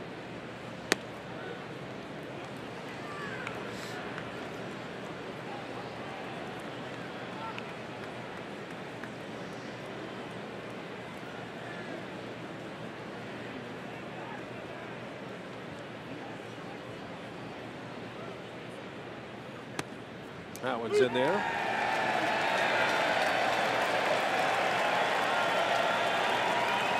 And an anxious crowd, glad to see one over the plate.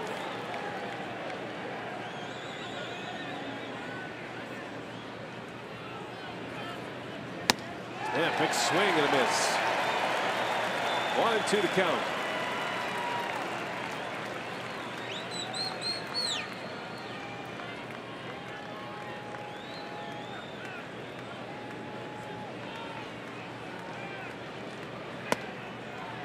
Tried again upstairs. Voit didn't bite this time. Yeah, 2 seamers, or I should say the 4-seamer and the cutter for Torres. Every now and again he'll drop that curveball. Might be a good time for it. Been all fastball since he's come in. The rookie Luke Voit, 26-year-old rookie, late bloomer to the big leagues.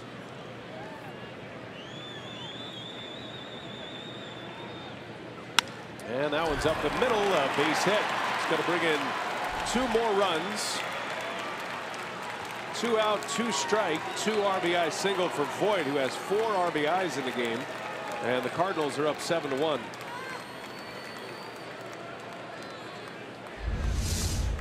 A lot of walks have come across to score runs tonight.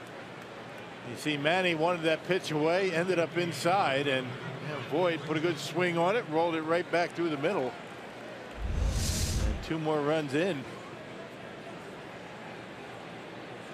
And Torres has come on, allowed 2 walks and a hit.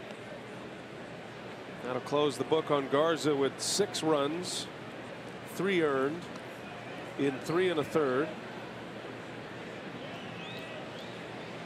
First and third, 2 outs now, and here is Grichuk.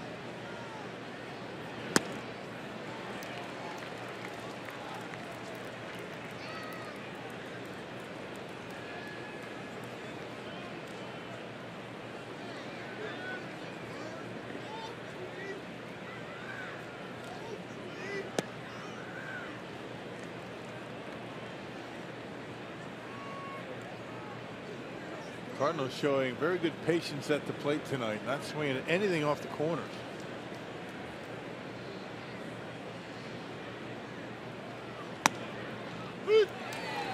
One and 2 now on Grichuk.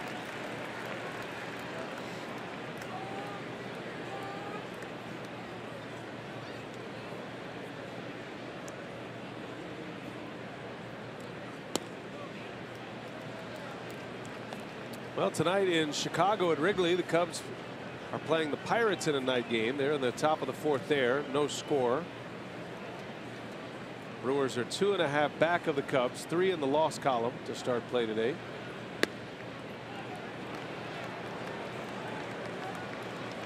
Cubs have Jake Arrieta on the mound tonight.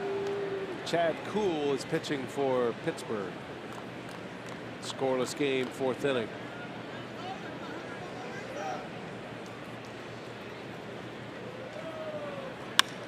In the air, center field. Broxton on his way back.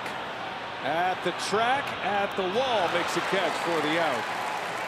And the inning is over. Cardinals bat around and score 4 times. They lead 7-1.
Baseball here tonight, a series between the Astros and the Rangers being played in St. Petersburg. And here's a look at Joey Gallo, his home run in the 5th inning. This gave them a 4-0 lead, and the Rangers are rolling right now 11-2 against the Astros. And so that series was moved to St. Petersburg and Tropicana Field, obviously because of the effects of Hurricane Harvey. And BA and Rock, did you see the really powerful comments from manager AJ Hinch saying, hey, you know, we are the least people affected by all of this. He said, we're playing in a game we're dry, we're safe.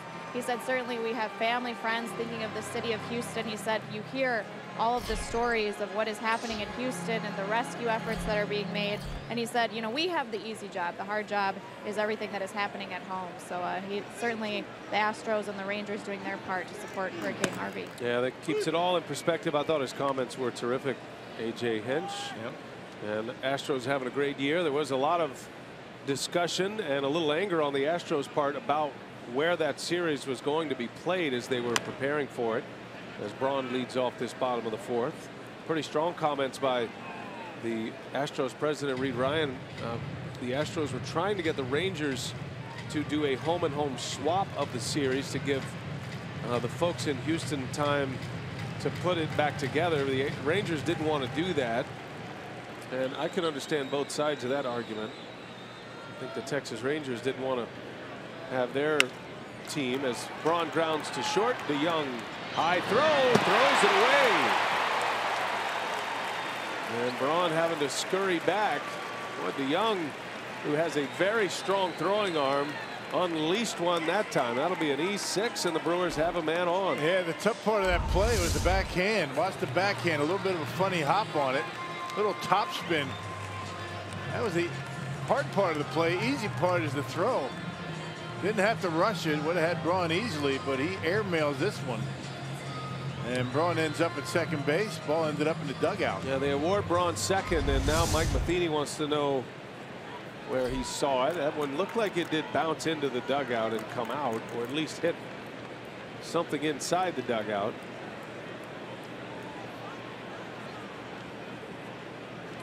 After Matheny's video personnel take a look, he agrees with that decision. 2-base error, 7th error of the season for DeYoung.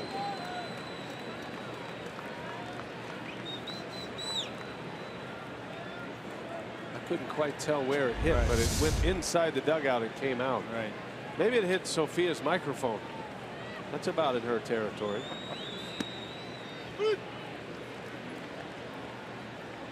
And I don't hear her, so I mean that's an option. Yeah, might have blown out the microphone, you say? Oh, it could have hit a camera too. Travis Shaw takes a strike. All right, let's see. Oh, I'm guessing it hit the camera. A little bit of a shake because Woody does not shake. There it is. All right, Woody. Blew out a tally light. That's an expensive lens, is it not? So the camera is inside the dugout. That's why the extra base. Shaw strikes out for the first out of the inning. How much do you think those lenses are on those cameras? Yeah. Come on, I mean, you did camera, you I know didn't- this but stuff. I didn't buy them. I just operated them. You know about it. Maybe 30 grand. I don't know. For the lens? For that kind of lens. Somebody help me out in a truck. Well, let's put it this way. I didn't miss that lens by much. Just saved 30 grand. I know one time my brush with saving management money when I was a camera operator in San Antonio. I'm sure you remember the image at the Alamo Dome when the water cannons fired off during the pregame pyro. Right. It was opening day of the stadium. So all these giant water cannons that they had just start spraying huge, and the water was brown water. It had been sitting in those pipes for a long time. Yeah. And while most cameramen turned around and shot these images, I put mine, held it to my chest, and I walked in front of the backboard, you know, the goal, and protected the camera. It was completely dry. And all the other cameras were shot. Yeah. I'm told they're 75,000. Okay. What's that? 3-game series for you? The point of my story is what I'm telling you. This particular camera I was using was a $50,000 camera. Right, I know. But it's expensive. It didn't have a big lens on it. Right. But that was, you know, 25 years ago. When you're just starting out, they don't give you the expensive lenses, do they? Right. They used to have tube lenses. I blew out one of those too when I first started out. That was means for suspension when you let one of those drift up into the lights. I mean, it burn an image. Where do you go from there? Well, I mean, the demotion? Yeah, you go and then you start back in the cable pulling. Dwayne knows. He's let a few cameras go up into the lights, haven't you, Dwayne? Then you start coiling cable at that point. What they call utility work. Coiling cable and packing up the cases, you know, the heavy lifting, crawling on your belly. Now and again, I see you out there helping the guys out. That's not you, is it? I was more of a handheld guy. Those guys who run the hard cameras, they're very skilled. I had bad eyesight back then too. I needed the viewfinder right up against my eye. I couldn't look that far to see the action. It just kept saying it. Everything's out of focus. So well, I know everything's out of focus for me. Looked good to you, though, didn't it? It looked perfect. Yeah. I just guessed.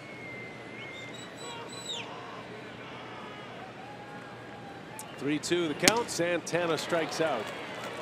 Second out. Well, this Weaver's got, you know, an explosive fastball. I mean, it doesn't have overwhelming velocity, but he's been living with the high fastball and the changeup down in the strike zone. He's been doing it all game and racking up the strikeouts. What's that, 8? That is number 8, indeed. Back-to-back Ks this 4th inning. Well, Stephen Vogt's coming in for Manny Pena. That's not a good sign.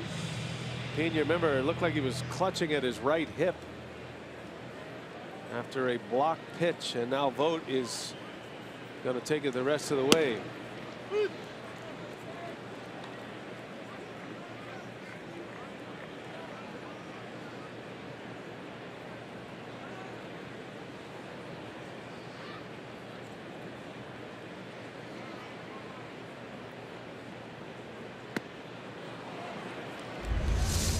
Manny Pena, this was last inning. You see the knee. I mean, it buckles and it maybe that muscle right there in the leg and the hip joint. Yeah, that's not good. That's going to be one to follow after the game today. Day game tomorrow. Unlikely you'd see Pena in that one either. Remember, Sophia reported that Andrew Susek is ready to come back. But a catcher that has had a great year and some cause for concern with that.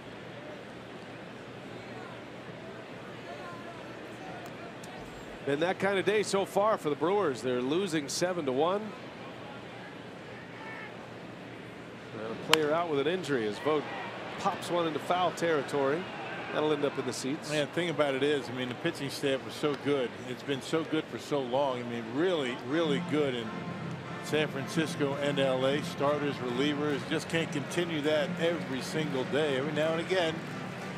And it's happened this year where the offense has picked up the pitching, and maybe we might be heading into a stretch where you might have to see that.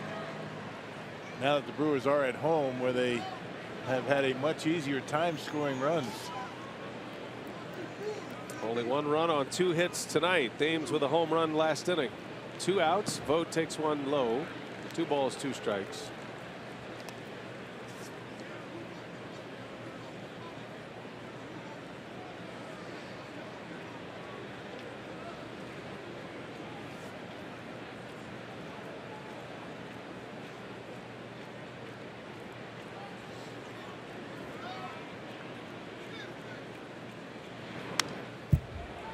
By the way, that home run by Thames was the 100th home run of the season for the Brewers.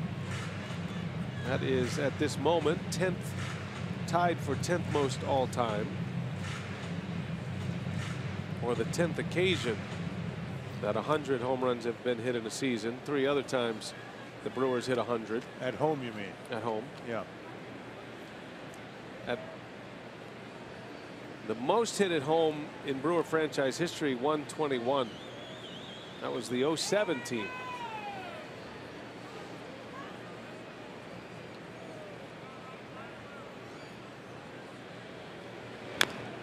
Man, the Brewers are closing in on 200 home runs for the season. 189 right now. The top 11 best home run hitting seasons at Miller Park or in Milwaukee are all at Miller Park. You got to go back to the 1978 season to find a county stadium entry into that picture. Much tougher to hit homers there, no doubt. Braun takes a lead at second. 2-2 to Vogt, and he sends that one deep and foul. Wynn used to blow in from the lake, right in from left field, and that was a very stiff breeze to try and hit one through on a lot of occasions. And those cold early weeks of the schedule, no fun either. No. To say nothing about the pitching back in those days in the National League Eastern Division. Or the AL East, you mean? Yeah, AL, yeah. Yep. Different ball game these days. Right. A lot of fun here at Miller Park. Comfortable for the fans. A lot of home runs. 2-2 to Vogt still. Weaver can't shake him. And that's a foul tip. Going to have to secure it at first for the strikeout. He does. And that is the inning. Strikes out 3 in the inning, does Weaver. 9 of them for the game.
And this weekend, the Brewers Community Foundation, along with the Leadership Council, will host a drive for charity Friday, September 1st through Sunday, September 3rd.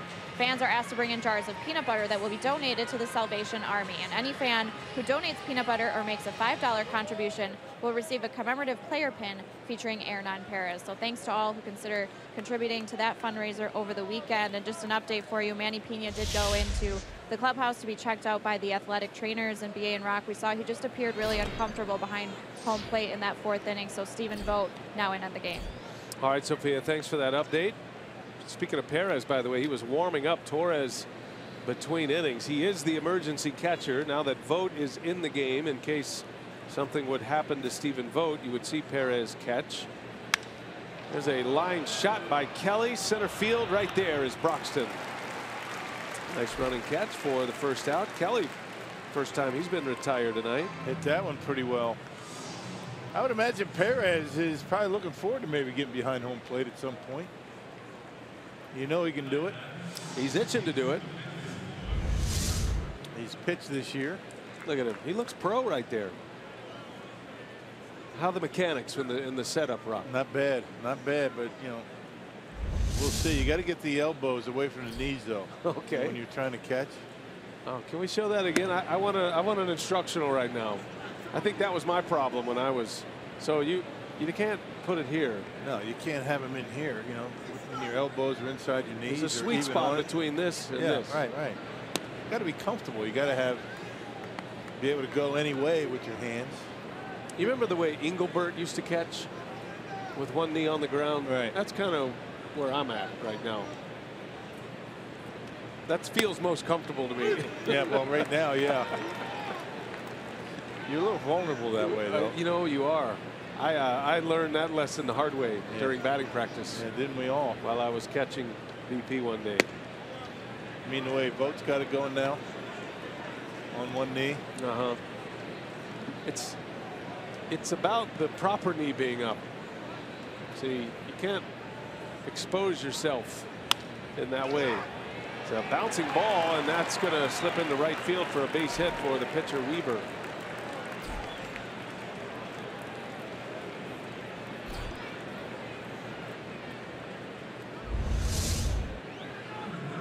And pretty good piece of hitting right off the end of the bat. It fooled Fames just a little bit. A little bit of a late break to it, but probably would have been a base hit anyway. So Luke Weaver not only pitching well, but dropped down a bunt and now a base hit. Second hit of the year for the Cardinal pitcher. The other thing I'd recommend for Hernan the next time he's out there, put a mask on. Please. Always have to put a mask on no matter what. When you're warming up a pitcher between innings or in the bullpen, there's no reason why you should not. This is for the kids at home. Wear the mask. A mask and a protective cup would serve you well. Right.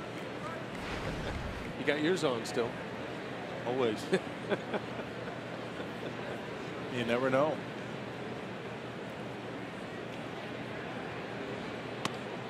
I like that little stagger stance though he had.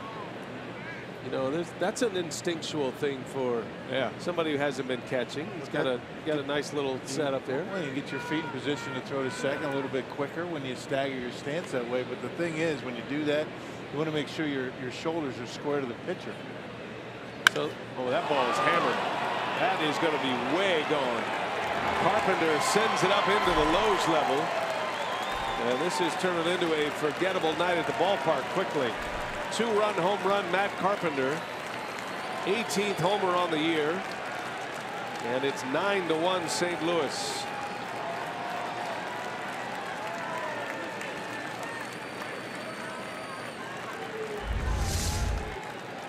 Yeah, cut fastball that stayed pretty much right down the middle of the plate, and Carpenter give this one a ride. Rough night so far. Carpenter now with 63 RBIs and on twice tonight. And Tommy Pham takes a strike. That ball was hit 426 feet on a line. Left the bat 106 miles an hour.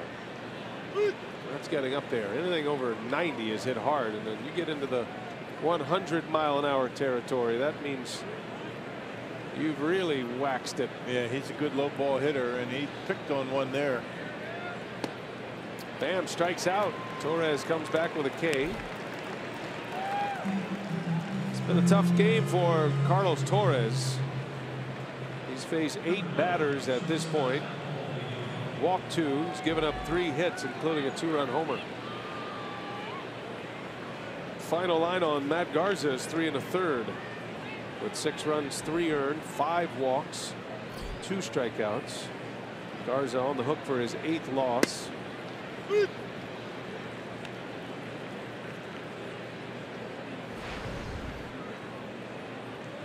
And back-to-back starts for Garza where he really couldn't find a breaking pitch that was consistent enough.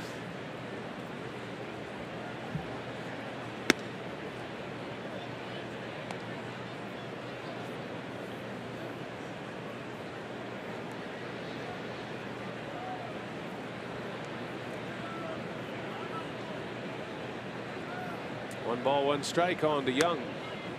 That one's in there.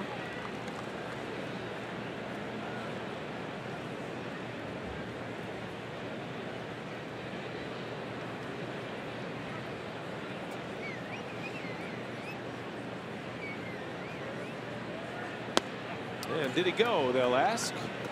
Checked his swing. 2-2 the count.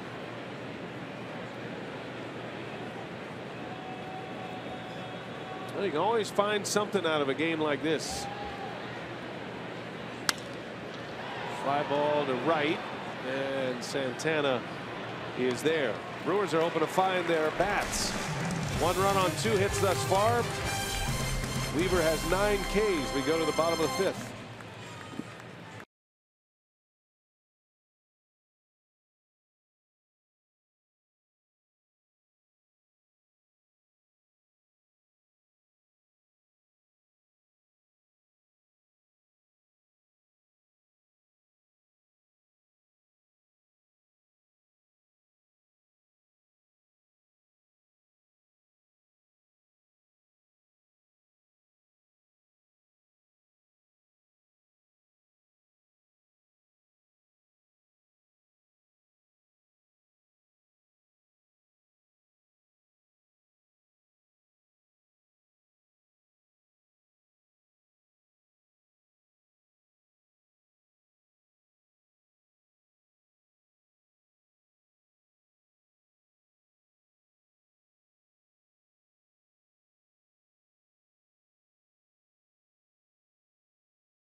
Here in the 5th, our game break tonight. We check in on a game between the Rays and the Royals, and the good news for the Royals is that their scoreless streak is now over thanks to Wade Merrifield and this solo home run in the 3rd inning. It was their first run scored in 45 innings. Unbelievable. So the Royals had lost 5 straight games. They had been shut out in 4 straight. They had not scored since last Thursday against the Rockies. So you see there the scoreless streak ends at 45 innings. The Major League record is 48, last done by the 1968 Cubs. And again, 4 straight shutouts. Hard to believe for the Royals. Yeah, no question. And yet they are still in the wild card picture in the American League. They're only 3 back, but they have 4 teams in front of them to actually move into the 2nd spot in the wild card. That's going to be a wild race for the AL wild card. Broxton leads off here in the bottom of the 5th. Cardinals with 9 runs on the board on 7 hits. They've had a number of 2-run swings in this game as Broxton hits it sharply to DeYoung. This time the throw is true. Broxton is retired. That'll bring up Orlando Arcia. Arcia didn't have many hits on the road trip, but he hit some big home runs on the road trip. Took one deep on Saturday. Long home run at Dodger Stadium. That was a big 2-run shot. 13 home runs on the year. One of those was an inside the park home run. Having a breakout offensive year. Had a rough day Sunday against the Dodgers, and then so far today he's 0 for 1. The ground out to third base in the 3rd inning.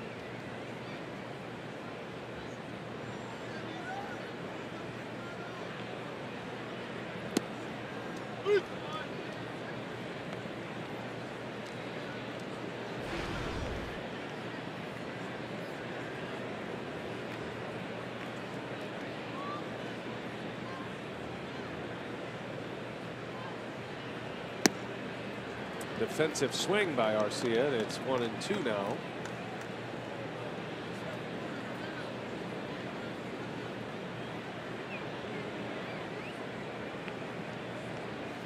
Only run of the game for the Brewers, a home run by Thames in the 3rd. Came with 2 outs.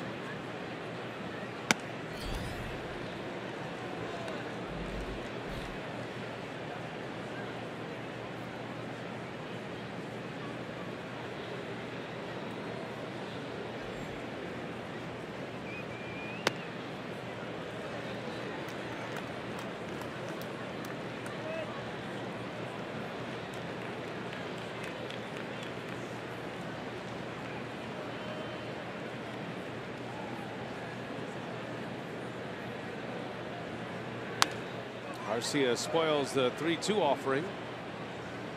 Weaver pouring in the strikes. Has not walked a batter. Matter of fact, has not allowed a fly ball out. Strikeouts and grounders. He works fast. This guy's going to be a good pitcher. Had a great year in AAA and pitching in the big leagues very well. In the air, right field. Drifting back on it is Gritchen. Out number 2. There's one. Fly ball out.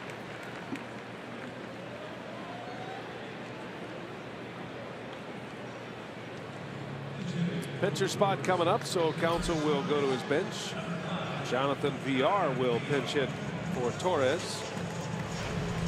Torres goes an inning and 2/3, giving up 2 runs, actually 3 runs. Rough day on the mound for Garza and Torres. Oliver Drake will be next. VR, a swing and a miss.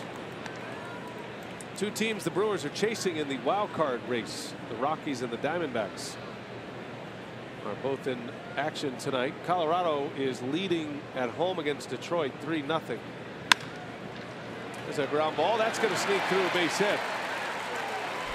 Jonathan Villar with a sharp single and rounds the bag, has to hustle back in order to not draw a throw. He's got 1 speed. He's nearly halfway to second base. You know, down by 8 runs. I mean, he's just looking always to take that extra base, trying to pressure the defense. And puts a good swing on that pitch. Fastball up into center field, and that's just the beginning of the fun for VR. And he's able to get back. So a 2-out single, and here comes Thames.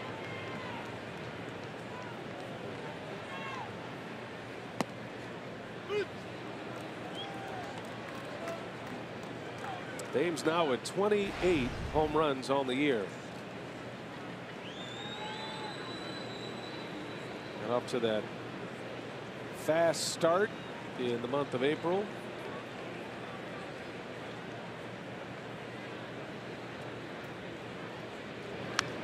He'd like to be more consistent, and you understand that, but overall the picture is pretty good for Eric Thames, who hit his 28th home run. Powerball home run leaderboard.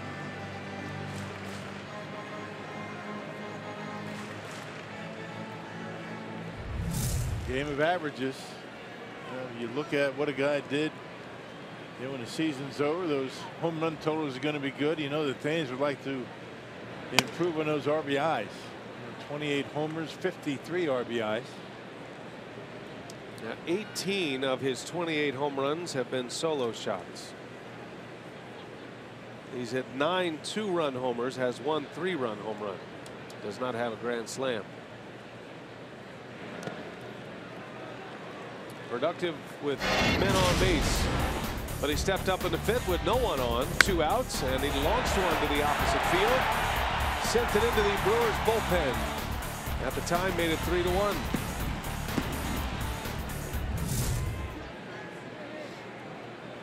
Brewers would love to see him get on a home run binge in the final month of games. 2-2 the count. And hit hard right field. That is foul. Hooked over it. That was a changeup that Thames was able to wait back on that time. Hasn't made too many mistakes with that pitch. Matter of fact, hasn't made any mistakes with the changeup. Has hardly made any mistakes with his fastball tonight.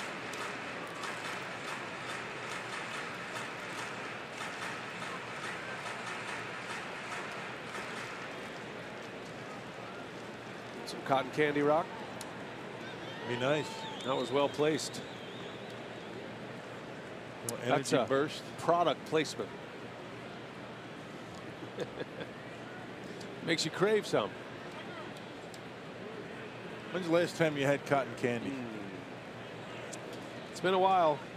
It's a solid decade, I'm sure. No, I tell you, we took Madeline, our granddaughter, to the circus a few years ago. Shared some with her. I ate most of the cotton candy. She wore most of hers. Yeah, usually you got to go. There's a child connected to the cotton candy. Right. That's the last time I had some. Right. She's going to sell one right now. Pink or blue? Thames takes a ball down and in. All right, so Eric draws a walk. VR goes to second. And the Brewers down 9-1, looking for a little 3-pointer here. Yeah, first walk, first fly ball out. Let's see if the Brewers can get on the board with a big fly with a couple of men on. Walker, who has struck out twice, will try to solve the riddle of Luke Weaver.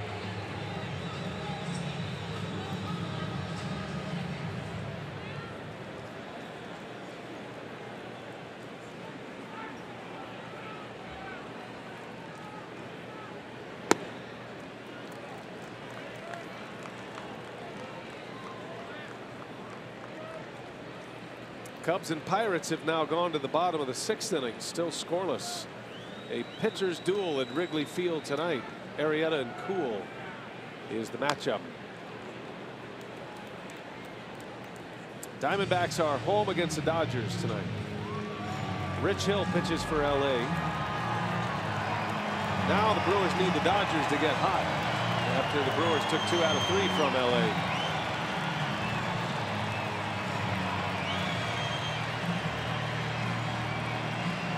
Two-game losing streak for the Dodgers, kind of a rarity. Brewers won that series. First time the Dodgers had lost a series since June 7th. Unreal. 2.5 months without losing a series. There's a called strike inside corner. 1-2 now. The Dodgers played 21 consecutive series without losing a series. Crazy. Man. But the Brewers got them with a win on Sunday. Back-to-back wins, as a matter of fact. Has not been pretty here tonight for Milwaukee. Still time to get it turned around. 1-2 to Walker. Down he goes. Change up to tough pitch. And another strikeout for Weaver. That's his 10th. Inning is over. Brewers strand a pair.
Fox Sports Wisconsin is brought to you by Miller Lite, the original light beer. And by Chevy, proud sponsor of the Milwaukee Brewers. Visit WisconsinDriveChevy.com today to find a dealer near you. Back at Miller Park, we play on here tonight, but a tough night for the Brewers. Manny Pena injured, out with a hip injury. We'll have more on that later on Brewers Live. VR, after a pinch hit appearance and a base hit, will stay in to play second base. Neil Walker will take the rest of the day off. And Oliver Drake is the new pitcher. 9-1 St. Louis as we go to the 6th inning. Yeah, 54th appearance for Oliver Drake. And a .472 earned run average combined between the Orioles and the Brewers. Last pitched on Friday against the Dodgers. And through an inning and a third scoreless. That included a couple of strikeouts. That's a hot one on the ground. Gets by VR and into right field. Fowler is aboard again. Brewers have not been able to answer Fowler either. Garza struck him out in the first, but then a couple of walks and now a single. And the new cleanup hitter for the Cardinals is still swinging the bat well and seeing it well. Yeah, playing deep. Watch the hop. It's a top spinner and tough for VR to handle that one. That'll bring up Colton Wong now.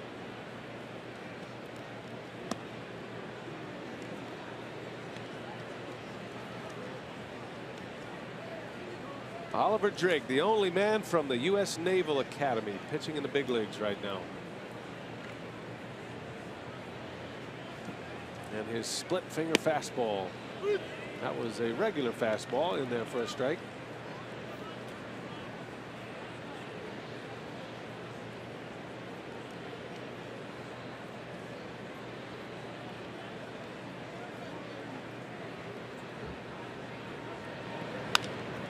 Bouncing ball foul.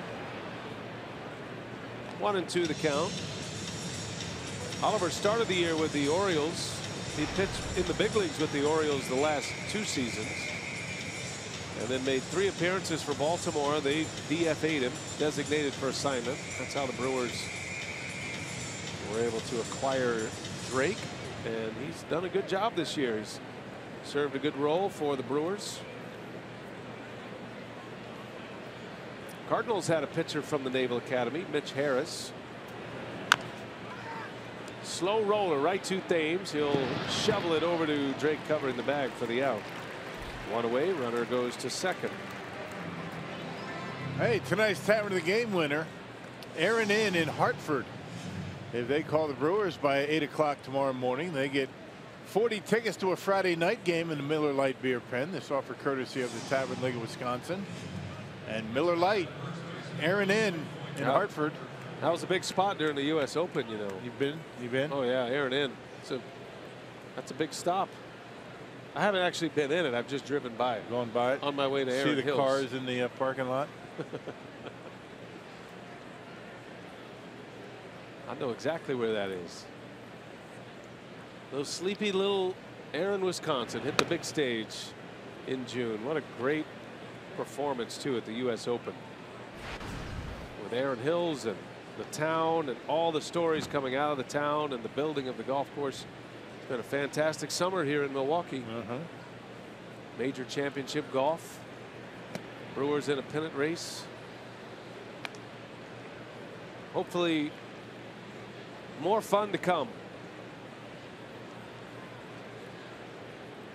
There are going to be days like this in a long Major League Baseball schedule. It happens. You just hope you pull out of it quickly. I haven't had many of them this year. That's one thing about this team, though. They've a couple of things. They've struggled in the first games of series recently.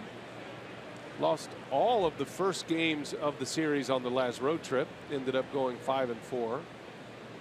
And they've been very resilient. That they've come back well. As they say, you're only as good as your next day's starting pitcher. And the Brewers will hope to get a better start tomorrow. Just getting ready to say, I mean, those are slump eliminators when you have good starting pitching on a daily basis, which the Brewers had on the trip. And for the most part, they've been pretty good all season long. When you look at the team earned run average for Milwaukee, currently 6th in the National League, 4.08. That keeps you in games. Brewers' run production offensively started to slip a little compared to the rest of the league. Their pitching is moving up.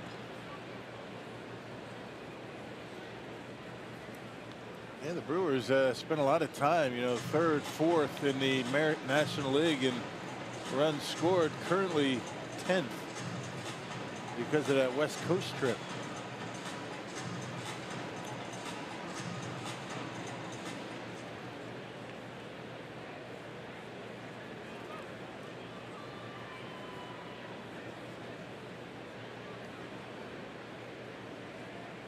Drake's got the one he wants. 2-2 the count to Voit. I was watching Luke Voit take BP today. I've never really stopped down and just watched him hit. He's got a little bit of that softball setup, Remember Mickey Tettleton? Oh yeah. And how he would lay that bat down. That's a sort of way. He doesn't lay it as far down as Mickey Tettleton, but it's down there. Yeah, it's a very relaxed position. Tettleton had it down parallel to the ground. This guy, he looks like Dante Bichette. That's a good call too. That's a really good call. I mean, not his setup or anything. I'm just talking about facially. He looks like Dante a little bit. He has serious pop in his bat. He was launching him all over Miller Park. Hit him off the scoreboard. He's got 3 home runs and 100 plate appearances in the big leagues.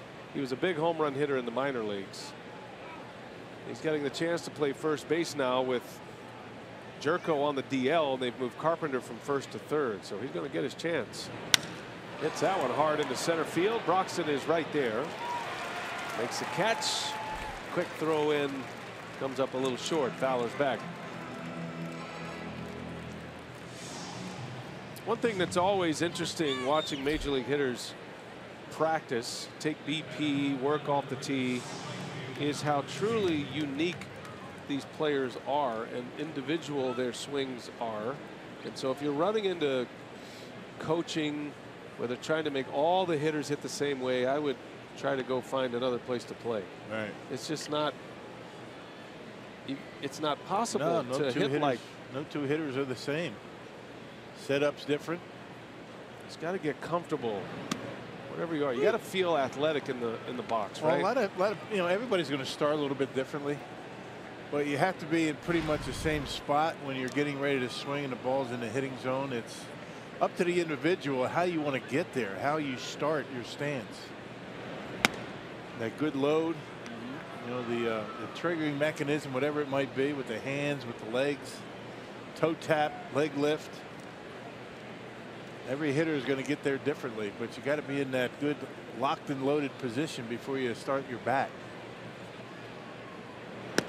And I think about guys like Voit who lay the bat back, right, with the right palm up to the sky. Then you think about a guy like Julio Franco, who was just the opposite. He pointed the bat toward the pitcher. And it felt good for both of those guys. That it's completely opposite philosophies there. But it got them into the position they wanted to get to. I've heard hitters say some guys hold the bat straight up and down like an umbrella because they want it to be weightless. They want to feel at its lightest point.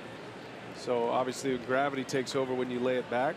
Those hitters say, I want to feel the bat. Yeah, I could never do that. Of course, any position was tough on me,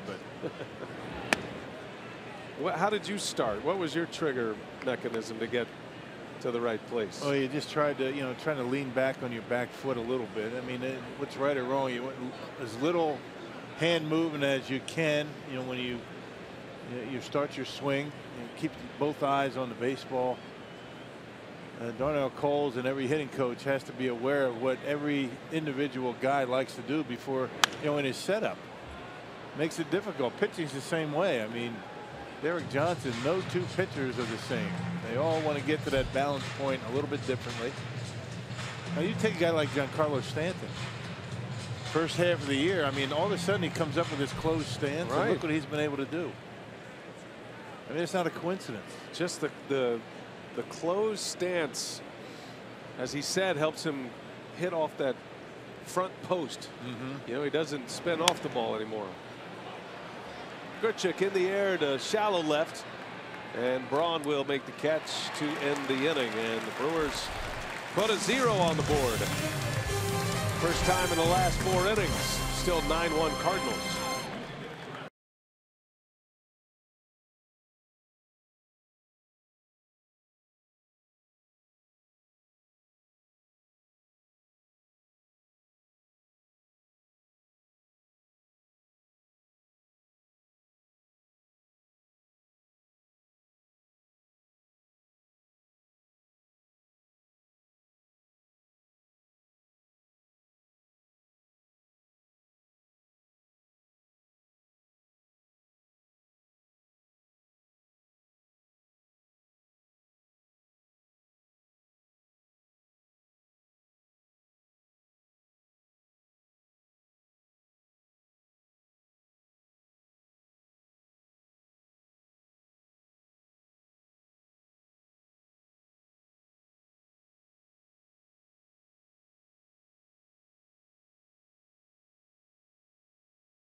Time now for our minor league scouting report, brought to you by the UW Whitewater Warhawks.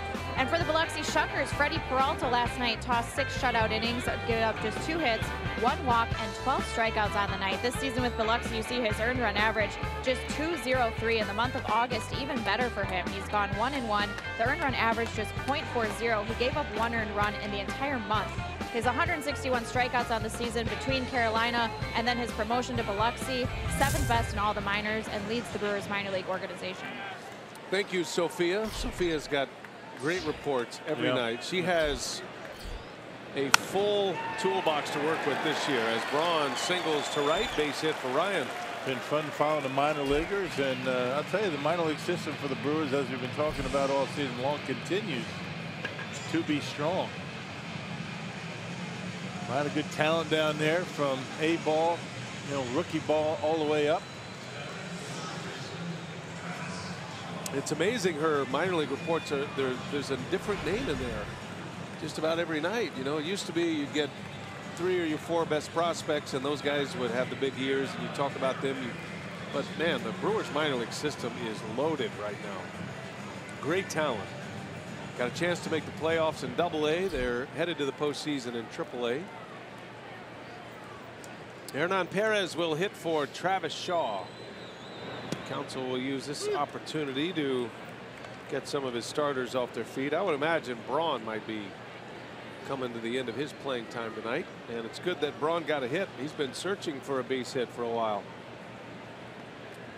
Be important to get that bat going again. Oh, yeah, probably see Aguilar. Aguilar didn't make too many starts. He only started 2 games in the last road trip. Maybe Aguilar get in there for Thames to get him some at bats, some playing time. Starts taking on the feel of a spring training game, but every manager in a game like this is trying to find something he can work with. That looks like a double play ball, and it is a 6-4-3 twin killing. 2 outs in the inning for Santana. By the way, did you catch the sausage race between innings? I did. There was an accident. Look at Italian. He's trying to make a last-minute push and then down. That is going to leave a mark. They're going to need some Neosporin on that right knee quickly. Do you like your Italian sausage a little bruised? A little burnt. Not necessarily bruised, but. Did you fire up the grill yesterday on the off day? I did not. There's a base hit by Santana. Clean single to left center. Santana with a couple of hits. Now you see how that Italian sausage went down? That's exactly what I look like trying to surf yesterday. Oh, you were surfing? I went for a surfing lesson in L.A. Oh, I was going to say Lake Michigan. It's a bucket list thing for me. I've never done it. How'd it go? It was awful. I've got a whole new respect for surfers. So paddling, you know, laying down paddle, that no was problem. fine, right? No problem with the paddling or the resting part. But getting up on your feet on the board? I actually, sitting on top of the board was probably the best thing I did. Just sitting there. But no chance to pop up onto the feet. Any celebrities with you? No? No. L.A.? No. Matter of fact, there wasn't many people out there. I'm guessing it wasn't great surfing conditions. That's probably the reason why we weren't able to get up on the board. It's not our fault. I'd always be leery of being the only people out, you know, in the water. That's a good point. You know? A lot of chum in the water, Rock. There's creatures lurking. There's a base hit by Vogt. And Santana will turn and head to third base. So Stephen Vogt coming off the bench. For Pena delivers with a single here in his second plate appearance.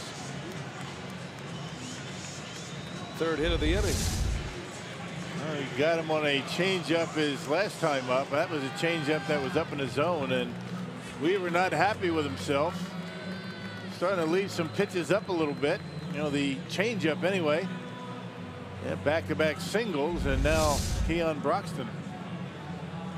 107 pitches. This might be it for Luke Weaver. Cardinal bullpen is active.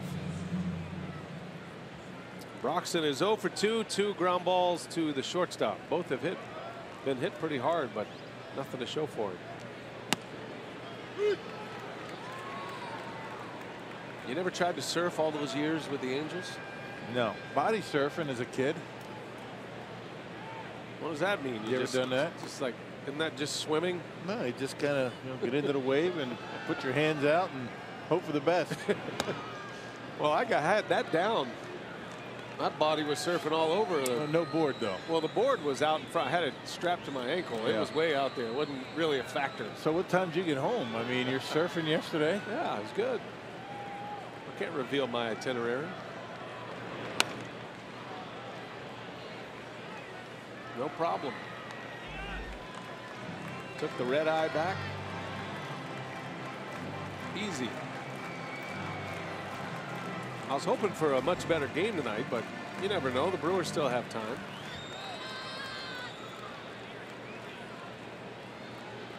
Good to be back in Milwaukee. Yes, it is. I had as much of Los Angeles as I was wanting.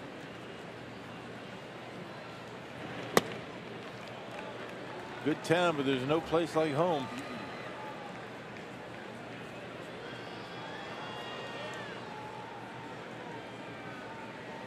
I spent more time in the car in Los Angeles those 3 days than I did sitting next to you in the booth. Doesn't everybody?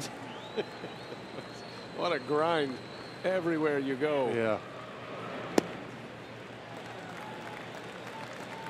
Feel like you're in an Indy race. I think the audio books are big in the LA area, right? You spend a lot of time in your vehicle. Yeah. Full count. Let's see if Broxton can give one a ride here. Might be the last hitter for Weaver. Runners go. Bouncing ball in the hole. Gloved over there at third by Carpenter. Throw to first. Not in time. A run is in. Broxton beats it out. Santana scores the run, and it's 9-2. Yeah, base hit for Keon Broxton. The Brewers have 4 hits in the inning. Unfortunately, a double play wiped out the Braun single. And this one, Carpenter just doesn't have enough arm to complete this play. And Keon Broxton running hard, sniffing a base hit. Able to get a single and an RBI. RBI 49 for Keon Broxton. Yeah, bench is still enthusiastic over there. You like to see that. Yeah. 2 on for Arcia now. Brewers have 4 hits in the inning.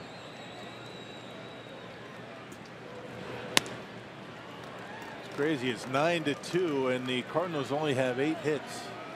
All those walks early in the game. Right. Yeah, Garza walked 5. Carlos Torres then came in, walked 2.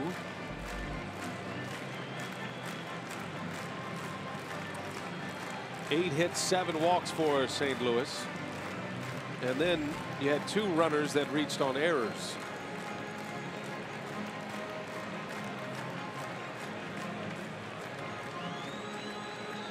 Matheny chatting with his pitching coach, Derek Lilliquist there. I'm sure they're Last hitter probably.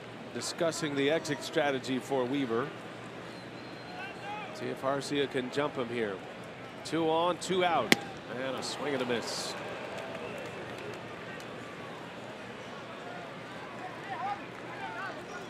Arcia is in one of those funks right now where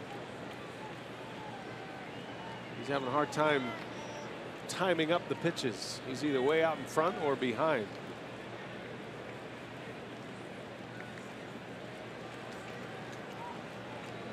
One ball, 1 strike, looking for a mistake. And Arcia, oh, it's off the glove of Carpenter. Everybody safe. Hit a bullet to third. Carpenter able to knock it down and save a run for now, but the bases are loaded. Brewers making a little noise in this 6th inning. Yep, a bullet, pitch up and in. He turns on it. You see Carpenter, he's in position. He gets a glove on it, knocks it down is all he can do. And yeah, it looks like the Cardinals are going to stick with Weaver here. His pitch count's starting to climb. And Carpenter keeps it close enough, and Vogt not able to score. And now Matheny on his way out. So Weaver cannot get through 6 despite the big lead. He will exit with the bases loaded.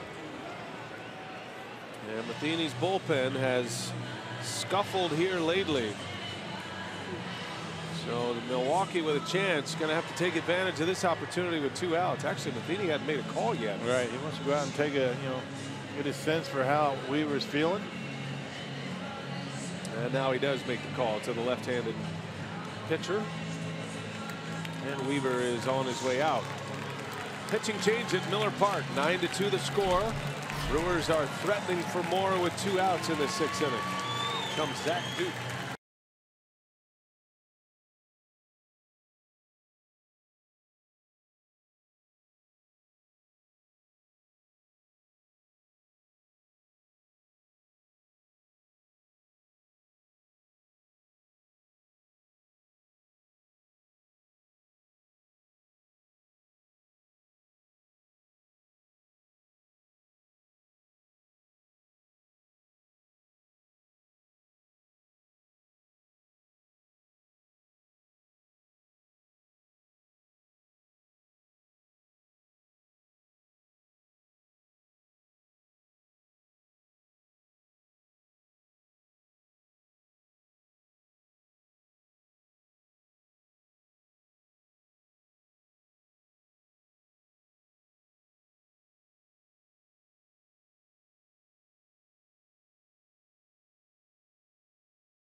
Right now, 2 earned runs are in. He punches out 10.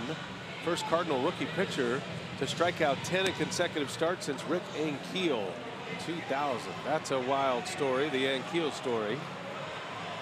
And Weaver is out, bases loaded for Zach Duke, the former Brewer who comes in to pitch for St. Louis. Yeah, he hasn't been out there that much. He's been on the disabled list a while. Lefties have had a difficult time against him. 167 opponent batting average. Villar is going to turn around and bat right-handed. Righties are hitting almost 270.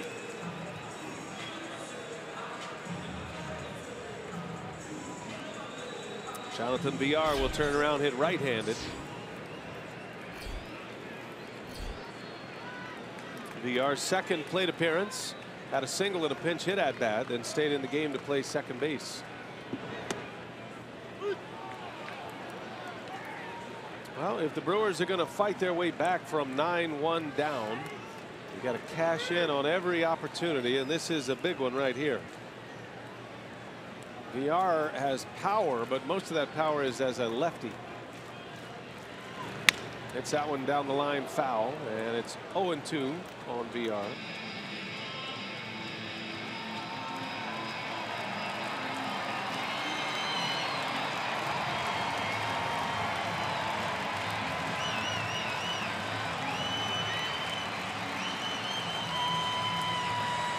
One thing you know Jonathan's going to bring, no matter what the score, is energy. Yeah. This guy's got the current flowing through him always. 0-2 pitch and a shot. Oh, Duke caught it. Boy, that could have been very scary. But Zach Duke put the glove right in front of his face. Look at this on a changeup. Oh my goodness, that was headed for his ear. He's fortunate. Inning is over.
Off the bat of Villar, caught it right in front of his ear. Badger Mutual Insurance play of the game. Man, if he doesn't get a glove up on that, look out. That is frightening. Yeah. That's got face written all over it. Yeah. He's saying, I can't believe I caught that. I mean, knocking it down would have been good enough. Yep. Everybody plays this game. You take a peek at injury and the violence of this game, and Zach Duke just avoided. I'm glad he's smiling. Tough break for Villar. Hit a rocket. That was 96 miles an hour off the bat. Certainly would have played it one, maybe two. But I hate to even imagine what that would have been like had he Duke not put a glove on it. Certainly would have hit him. I don't think he gets out of the way. Perez will stand to play third base for Travis Shaw. Oliver Drake continues.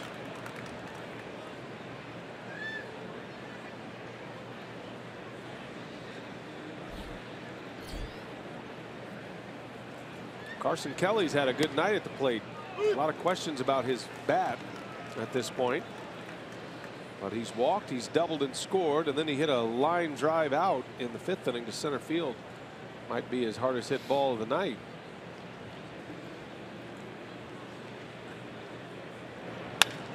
And a ground ball through for a base hit. 2 for 3 is Carson Kelly tonight. Remember, he was a late add to the lineup with Molina down. Yeah. Hey, it's going to be an exciting final month for the Crew, and for just $29.99 you can reserve your spot at Miller Park for all 13 Brewers home games in the month of September. To sign up for the September Ballpark Pass, visit brewers.com/ballpark pass. It will be a very exciting month for Milwaukee. 15 home games remaining after this one tonight. Greg Garcia is pinch hitting.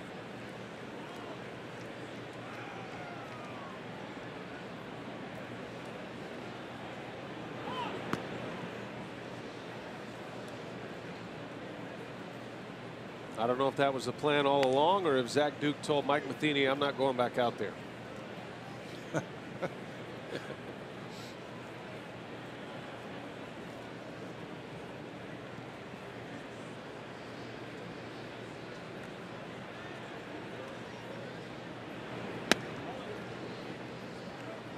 And pitchers are so vulnerable when they get rid of that baseball and they're kind of finishing that delivery. It's amazing that he was able to get the glove up like that.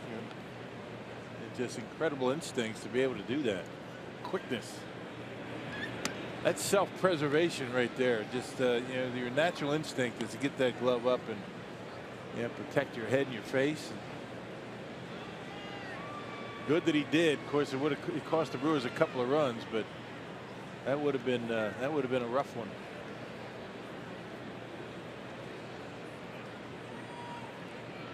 (3-1) is pulled foul.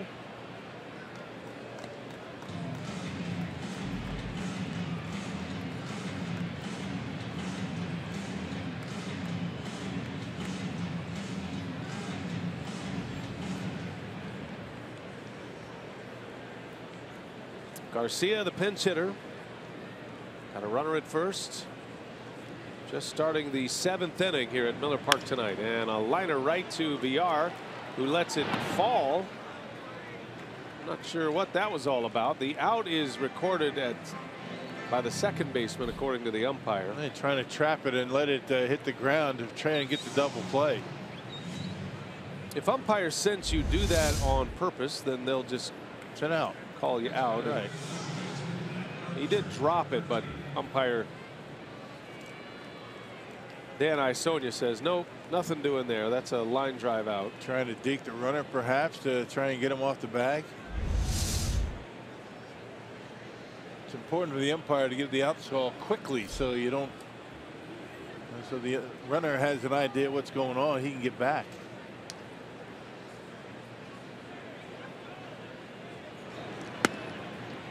It's a good effort by Villar. You never know. Could make a runner panic a little bit if he takes off the base. That's why you throw it to first, by the way, if you do that.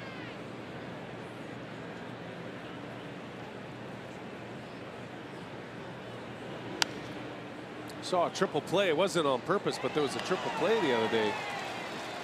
Philly game. Yeah, the left fielder came up, caught the ball. It popped out of his glove after they had the umpires had raised the thumb that it was an out on the fly, on the catch. But the runners didn't know that. They saw the ball come free. Runners at first and second take off, thinking they have to get to the next base because of a force, and it ended up being a triple play. Carpenter a swing and a miss and a strikeout. Yeah, that play went to review to make sure that the ball was in the glove long enough. It had to be called an out, and then it ended up being a triple play. Yeah. Sometimes there's not a whole lot a runner can do when you're not sure. That's why the umpires have to make that definitive call quickly.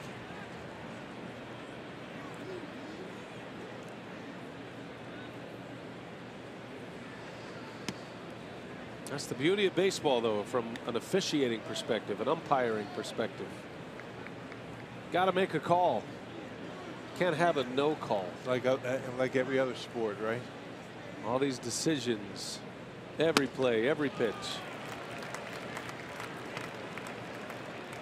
A lot of times in those other sports, you know, hockey, football, you know, basketball, the no call is the most controversial. Let them play. Can't do that in this game. Got to make the call. Everybody's waiting on you. That ball strikes, safe out, fair foul.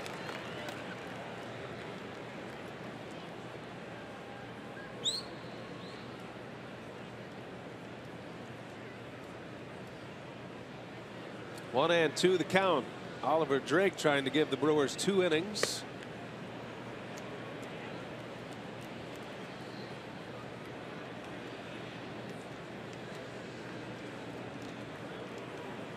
It's all about bullpen management at this point. Try to get through this game with as few relievers as you can. Garza unable to get through the 4th inning. Went just 3 1/3 tonight. So Counsell was in that pen early tonight with Torres for an inning and 2/3, and then Drake has worked the last 2 innings. Might be an opportunity to see Jeremy Jeffress work a couple of innings tonight. It's been a while since he's been out there. So a lot of these guys will take the work, especially a guy like Jeffress, who's still trying to find his rhythm and tempo again after the trade from Texas. 2-2 to Tommy Pham. 2 hits and a walk tonight. There's Jeremy starting to get his preparations underway. That guy is so happy to be a Brewer again. Every time I see him. Yeah. And I've seen him 5 times since he got traded. Says, man, I'm glad to be here. Glad to be back. Runner goes and the pitch is inside. And Pham is on again.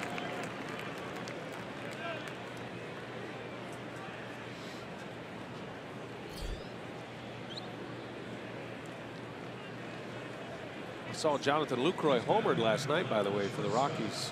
His first one as a Rocky. Yeah. Rangers trading Jeffress and Lucroy and Yu Darvish. Yeah, they've been few and far between for Luke this year, the home runs. Swing and a miss, DeYoung.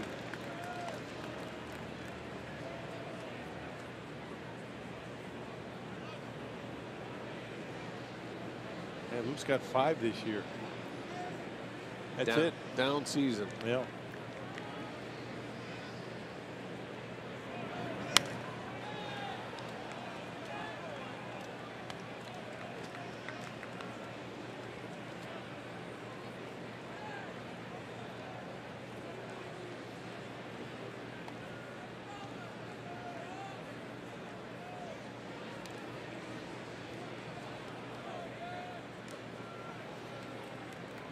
Drake with a runner in scoring position behind him at second. Got a runner at first and Pham. And the 0-2 pitch through for a base hit. Going to send the runner. Coming in to score is Kelly. And Paul DeYoung strikes again, his 3rd RBI of the night. Cardinals get their run back that they allowed in the 6th inning. It's now a 10-2 ball game, back to an 8-run lead. Yeah, left the splitter up in the zone. It's not where you want to leave a split-fingered fastball. That pit's got to be down. And it gives DeYoung a chance to get a bat on it and drives in a run with 2 outs.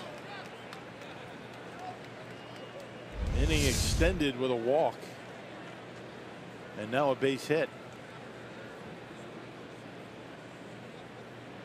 Here's Dexter Fowler.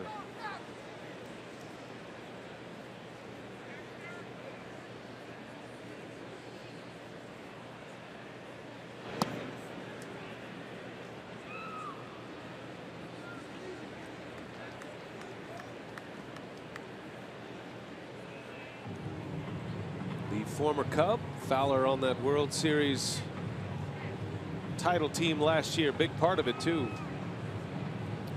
The leadoff man they were searching for. Thought he was going to hit leadoff for the Cardinals, but twice on the DL, he's come back as a cleanup hitter. By the way, the Cubs And the Pirates are now in the 8th inning, and the Cubs have a 3-1 lead. Top of the 8th. Pirates are batting. A Cubs win and a Brewers loss. The Brewers dropped to 3.5 back, 4 in the loss column. There's a shot right to VR, or rather Arcia, and he'll make the play to end the inning. Hit it hard, but nothing to show for it with the shift on. 10-2 Cardinals. We go to the bottom of the 7th inning from Miller Park.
T-Mobile. Former Brewer Nori Aoki had been acquired by the Blue Jays at the trade deadline in a deal with the Astros, and today he was designated for assignment. A very small sample size for him with Toronto, just 12 games, a .281 average, 3 home runs, and 8 RBIs. And center fielder for the Orioles, Adam Jones, has set a franchise record with 25 home runs in 7 consecutive seasons. On the season, he has a .280 average, the 25 homers, and 66 RBIs. Certainly a model of consistency there for Baltimore, Adam Jones.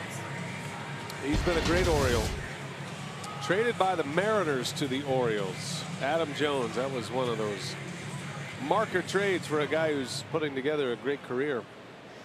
Sungwon Oh will pitch for St. Louis. Speaking of pitchers that are trying to find it once again, that would be Oh. A lot of changes for the Cardinals defensively. Garcia stays in the game, playing third base, but there's a shift on right now, so Garcia's out in the outfield grass in shallow right. So when you say there's a new third baseman, then our camera guys are like, wait, there's no third baseman. He's out there in short right. Tommy Pham is in center field now, and Martinez takes over in left. Fowler's out of the game. If you're still keeping that scorebook, there are the changes. Brian Michalogic in the truck has made it easy for you at home. Except Garcia's not standing in that particular position that he will be at some point. Stay on your toes on these shifts.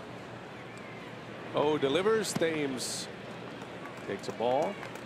This is always an intriguing matchup here with Oh, a Korean native, and then Eric Thames, who was a star in Korea, makes headlines back in Korea.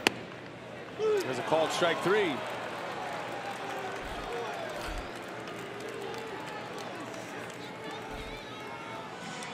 Another strikeout for Cardinal pitching. Yeah, he's had a difficult time as though with the slider. You can see it's a slider spin, but not much break to it. That one catching plenty of the plate on the inner half. I think Thames is thinking, why didn't I swing at that? A pretty good pitch to hit. Kind of a spinner. 19 saves for O. Trevor Rosenthal, their closer, he's got 11. He's on the disabled list. His season's probably over. Yeah, he's headed for Tommy John surgery. Eric Sogard pinch hits for Drake, the pitcher.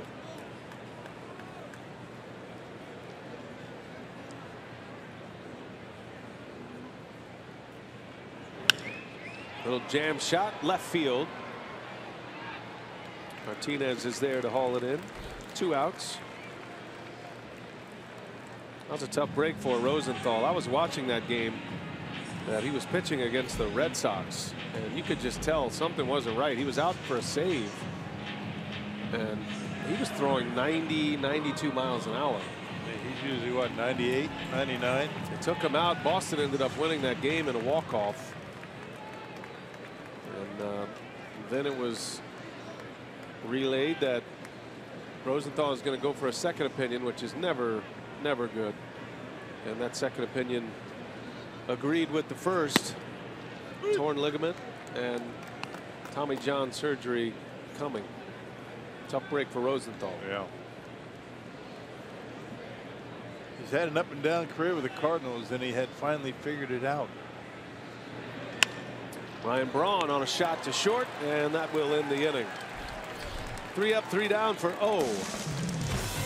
We go to the 8th. Cardinals coming up with a 10-2 lead on a Tuesday night.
Milwaukee Bucks announcing their uniforms for this October 26th game, hosting the Celtics. There's Johnny Mack. Always great to see him. Jabari. So they're going to break out these throwback unis. Those are pretty cool, actually. And they're going to play the game at the Mecca. That'll be October 26th, a game that will be nationally televised on TNT. And that'll be good fun. Throw back the clock a little bit, going back to the Mecca. Jeremy Jeffress on the mound for the Brewers. Here we go to the 8th inning. I remember going to games at the Mecca. You know, the Admirals play there now. It's a good venue for hockey. You know how the name Mecca came about, right? Go ahead. The Milwaukee Exposition Convention Center and Arena. Mecca. You buying that? That's good, yeah. Yeah, I'll buy anything at this point. Sure, Brian. That's good. Did you say something, Rock? Who told you that? No, I knew that. That was something I've always known. No, I don't know. Found out earlier today, actually. I thought a Mecca was just a cool name for an arena. I didn't know it had a. It was a whole acronym. Those are the defensive changes, by the way, Rock, if you care. And a high fly ball to right field. Santana at the track with room to make the catch. Wong is retired. Sophia has more on the Mecca. No, just kidding. More on Jeremy Jeffress. The acronym for him, Sophia, would be JJ. JJ, right. And like he said over Players Weekend, you have to spell it out, J-A-Y, J-A-Y, to make it special. But anyway, we talked with Craig Counsell about JJ and just the work that he's done, and it was his Friday outing against the Dodgers. It was a perfect inning for him, 2 strikeouts. He thought that was his best outing of his 9 appearances since he rejoined the Brewers. And he said, really, we knew that when JJ came back, that there was a lot of work to do just from what he was doing with the Rangers. So he said they've seen a lot of progress with what he's been able to do with Lee Tunnell and with Derek Johnson. And he said, really, that outing was probably the sharpest that they had seen him. And he said, we're finally starting to see some rhythm come back for JJ and the command as well. So he's really proud of the progress. And he said, JJ's going to be an important guy for this team here over the next month. Well, he has closing experience, and he is so well liked and connected with this franchise, this organization. Every time he leaves this organization, whether he's traded away or however he is gone, he ends up coming back. And remember, he was a first-round draft pick by the Brewers out of high school out of Virginia Beach. There's a base hit by Luke Voigt. His troubles are well chronicled. He had a number of suspensions in the minor leagues, substance abuse suspensions, and he does not shy away from that. He's actually a very good advocate and a very good person to talk to on how to deal with addiction, and he's still fighting it every day, he says. Was traded. Stephen Vogt hurt. Yeah, all of a sudden the trainers are coming out. That's the athletic trainer Dave Yeager. Stephen Vogt. Look at Perez. He can't wait to get into the dugout and put the gear on. Perez had moved over to first base. Could be a night when the Brewers lose both of their catchers. No, Vogt says I'm good to go. Manny Pena is already out with what looked like a hip injury. He was ready. And Perez, I was good to go anytime. Yeah, he was thinking, I'm in there. Look at him. He's mad. He wants to catch. Good for him. Love it. Putting down signs. I can catch. There's a strike to. That got pitched. Started 6 different positions. He's pitched this year, now playing first base. Truly, look at him. He's in a catcher's stance right now playing first base. Did you see that? Yeah. He said, "Yo listo. I'm ready."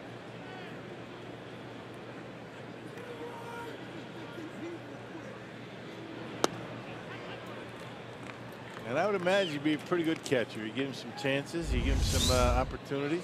There you go. Check this out. He's like, oh, yeah. Watch this. Stretch it out. Get that. Yeah. Man, that guy loves playing baseball. Yeah. Loves it. Every second of it. And that's a nasty 2-seamer right there from Jeremy Jeffress. It's all about Jeremy being able to command the breaking pitch. I mean, if he's able to throw that for strikes, everything else is going to be pretty good. Got that split changeup that he throws.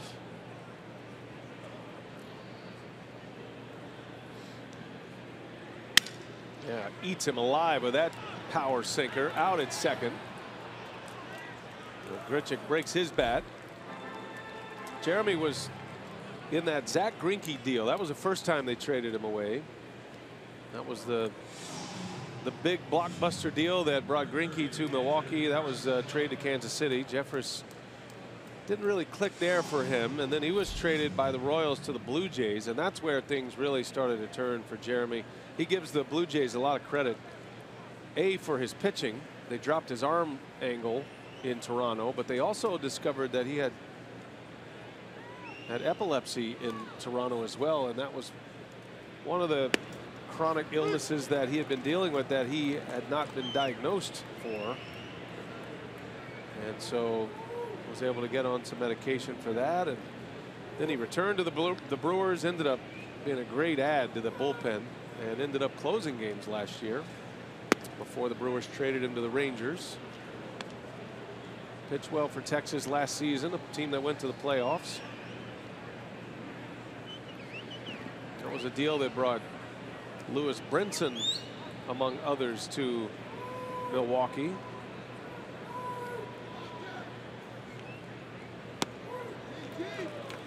And the Rangers trade him back to the Brewers.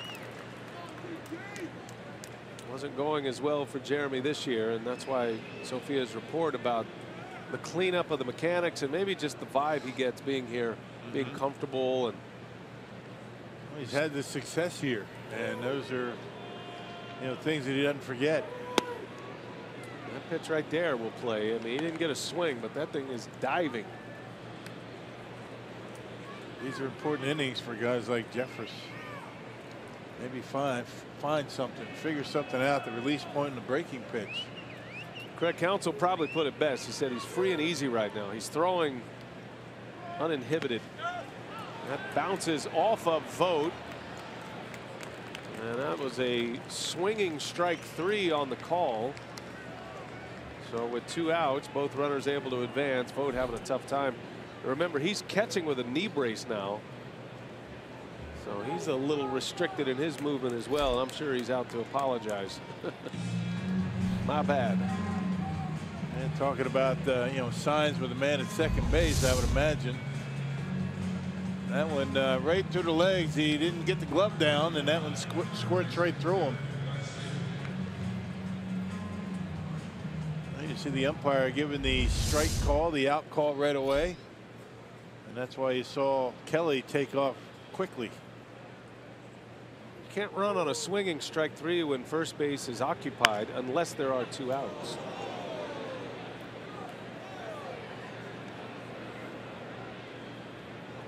Garcia fouls one into the Cardinal dugout, making sure everybody's all right.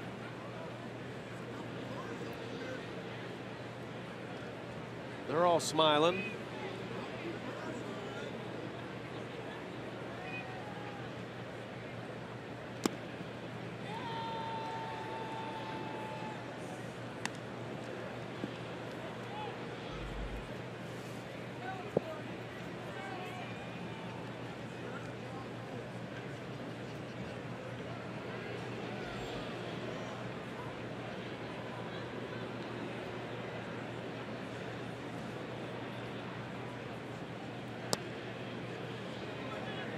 Two balls and a strike on Garcia, his second at bat after a pinch hit appearance.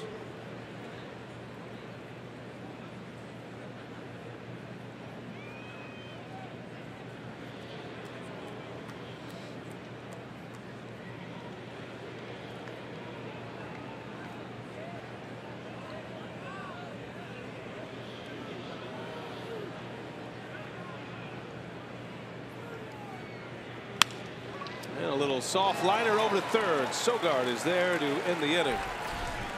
Good inning for Jeffress. Showed good stuff. Gave up 1 hit. Got a strikeout. 10-2 Cardinals.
here tonight, but with only 30 games to go after tonight, these are one of those games, Augie, not over yet, but you can't go too deep. You can't get too high with these wins and losses right now. No, you got to take one game at a time, and that's what's so important. You got 31 games left, 30 after tonight. Every game means a lot. You got to take them one at a time. All right, we're getting set for Brewers Live post-game presented by Ascension. We'll hear from Craig Counsell and also look at Luke Weaver's performance against the Brewer crew here, shutting down Milwaukee's offense. And we'll see if the Brewers can mount something here. And then, of course, we got set for tomorrow's day game as well. Brian? All right, Craig, thanks. Watching in on Paris, send one deep, and there is Pham making a catch up against the wall. Taking away an extra base hit. Perez got that one down on the end of the bat a little bit, it sounded like. Gave it a pretty good ride, though. Nice catch by Pham. Brett Cecil is the new Cardinal pitcher. 1 pitch and 1 out here in this 8th inning. Yeah, 63 appearances now for Cecil. Earned run average kind of high. He did make an appearance not that long ago. 3 innings out of the bullpen. He's normally a guy that comes in for an inning, maybe a situational lefty. That was back on August 6th against Cincinnati through 3 innings. Domingo Santana has had a good night tonight. One of the few bright spots. Thames is homered in this game.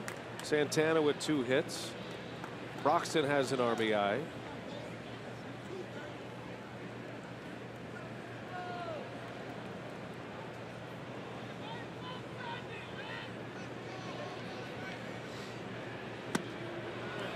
Santana is out quickly. 3 pitches. 2 away. 12 strikeouts for Cardinal pitching tonight.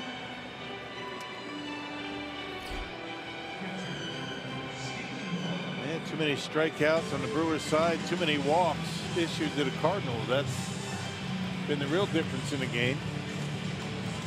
Cardinals have drawn 8 walks. 4 of them have come around to score.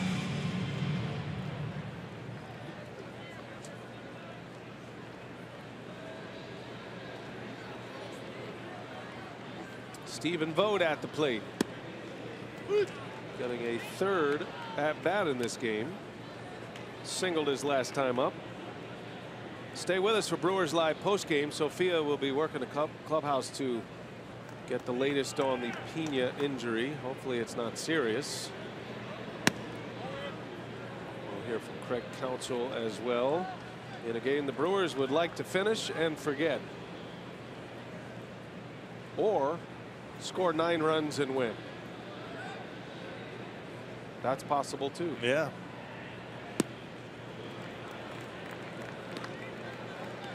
That'd be worth sticking around for. I'm telling you, you'd have my interest. I was doing a game once in the minor leagues. It was 10-1 in the 9th inning. My team, the team I was working for, was winning, and they lost. Yeah. 11-10. Vote into center field, and that will retire the side. Never know.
Had a little run through those middle innings that set the Brewers back. Got a good one tomorrow. Look at this pitching matchup. Miller Lite, what's on tap? Day baseball from Miller Park.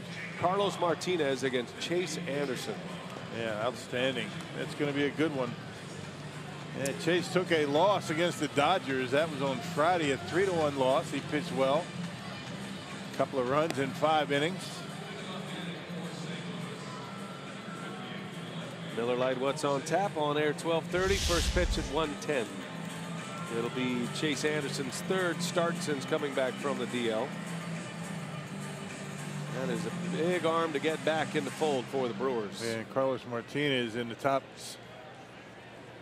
5 in the National League in strikeouts. He's right behind Jimmy Nelson. Jacob Barnes will have this 9th inning for the Brewers. Yeah, been a while for Jacob. Last time he was on the mound was at San Francisco on Wednesday. It took a loss, an inning of work, gave up a couple of runs. Barnes might be feeling the effects of a long season and a lot of use early. He's kind of been whittled out of the late game mix. Right now, Counsell recently has been going with the combination of Swarzak, Hader, and Knebel to close. But Barnes is one of those big arms that will certainly have some key innings. But his innings are going to come probably a little earlier in game. 6th inning, maybe early 7th. And it really doesn't have a whole lot to do with his fastball. He seems to always been able to, throw hard. I mean, 98 on that last fastball. It's the cutter has been inconsistent. This is an inning right here down by 8 runs where maybe you can find it out there on the mound. There it is. That's better. More the slider than the cutter that time. Hard to tell the difference most of the time.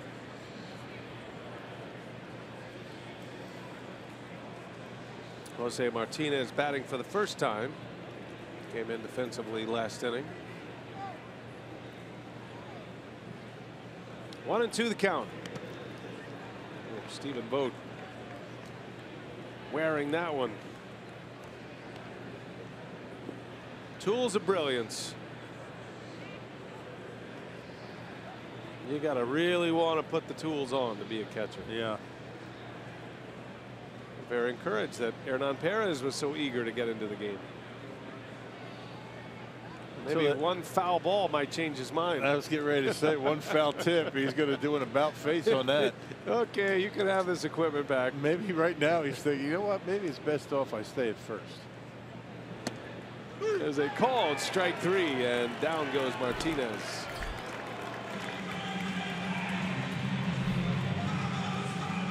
Yeah, that first foul tip that gets you right on the point of the shoulder. There's the cutter we're talking about. It wasn't a good one, but it froze him. Ended up on the inside corner.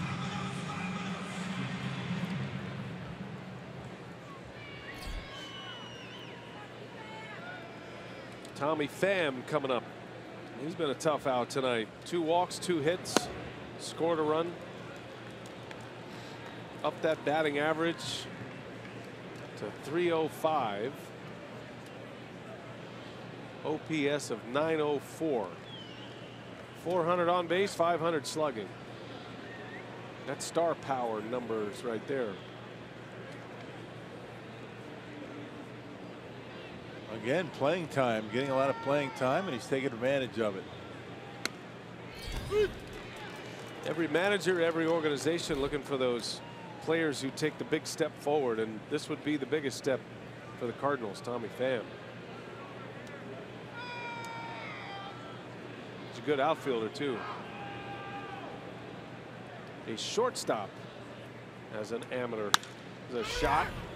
Over to make the play is Perez. Nicely done. And Barnes dropped the ball. Yeah. That'd be another error. That's an E1 right there. A relatively easy play. Good flip by Perez, but Barnes not able to hold on. That'll be the 3rd error of the game. First 2 led to a big mess in that 3-run 3rd. Everything looking good right now except for not catching the baseball.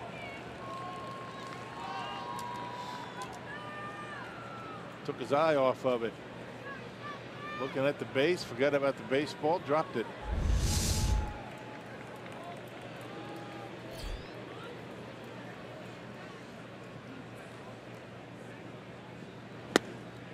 Big swing by DeYoung.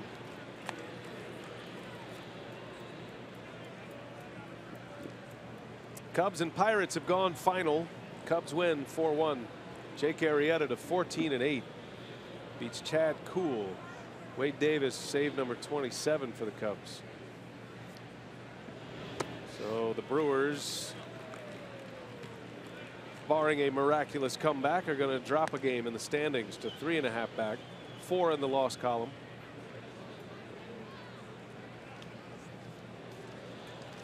Diamondbacks lead the Dodgers 6-4. That game's only in the 5th inning. A lot of offense in that one early. Stripling now pitching for the Dodgers after Rich Hill struggled. So Arizona has the lead. That's a team the Brewers are chasing.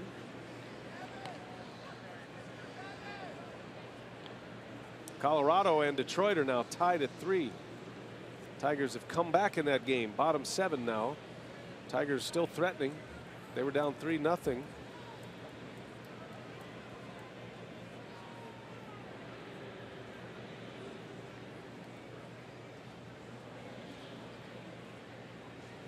One and 2 the count, 1 man out. Got a runner at first. Pham reaching on an error. And a swing and a miss. Down he goes. Yeah, nothing but cut fastballs from Barnes, and none of them in the strike zone. And DeYoung having a difficult time picking that up. Another pitch out of the zone and another swing and a miss.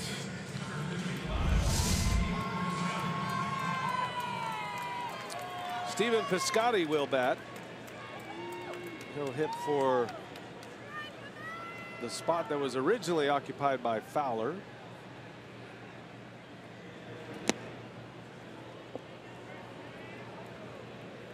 Hitting for the pitcher Cecil.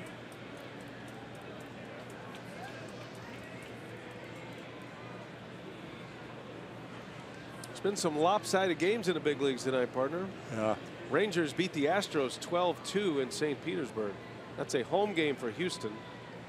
Displaced with the hurricane. So they're playing that series at Tropicana Field, home of the Rays. Saw some images. John Paul Morosi sent a few images or retweeted at some images of Minute Maid Park. Doesn't look like real major damage there in Houston, so that's great news. It's going to be a lot of damage to the Houston area. Cincinnati blew out the Mets tonight, 14-4.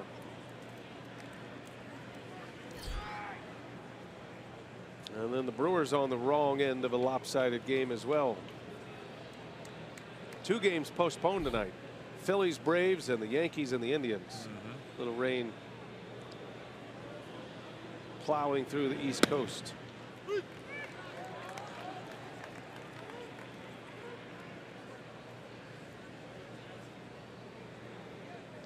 Cleveland and the Yankees will play a doubleheader tomorrow. There's a bunch of afternoon games tomorrow, including the Brewers and the Cardinals. Phillies and Braves will play 2. Yankees, Indians will play 2. Man, those are tough. Those are tough in August. This time of year. Wow. Double headers late in the season. And September is a lot better because the rosters expand, but you know those late August doubleheaders, those are killers. Yep. Rosters expand September 1st, which will be Friday if you're scoring at home. 3-2 pitch, and it's low, ball 4. 2 on for the Cardinals in the 9th.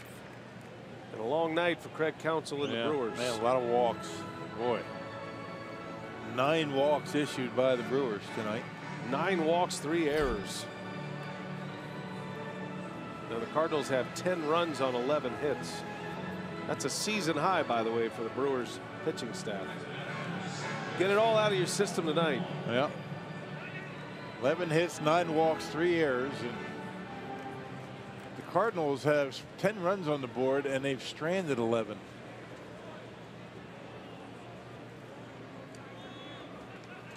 So you're saying it could have been worse? Yeah. Ground ball, ranging over Arcia, and that will retire the side. Last call for the Brewers. They need 8 to tie. Might as well get 9, Rock.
Some of the images of the first game of this series against the Cardinals. This series on Fox Sports Wisconsin, presented by Potawatomi Hotel and Casino.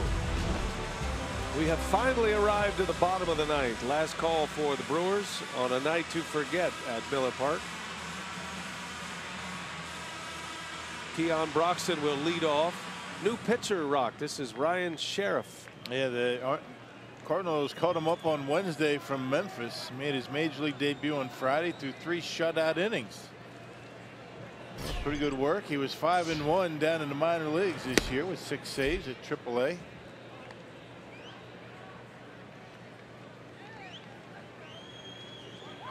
Oh, check that out, Rock. He's got the Sheriff badge on his glove. That's big league. Yeah. How many times do you think Ryan Sheriff has heard the phrase, new sheriff's in town? Or some play on words with sheriff. Good thing I didn't say it. I thought I'd have been the first. I think you were, as a matter of fact. Just not on the air. It's a new sheriff in the ball game. You don't need to put your name on there, just a sheriff's badge. That's a good idea. I like that a lot. Right? It's like, you know, Prince had his symbol, artist formerly known as, and you've got your symbol, like a big boulder. Mm-hmm. Yeah. He's got the sheriff's badge. Big boulder. Who's that? That's Rock. That's his logo. It's like the Air Jordan logo. Right. You know, it's like everybody knows that. It's a big stone. All you got to do is show them the logo. Jerry West.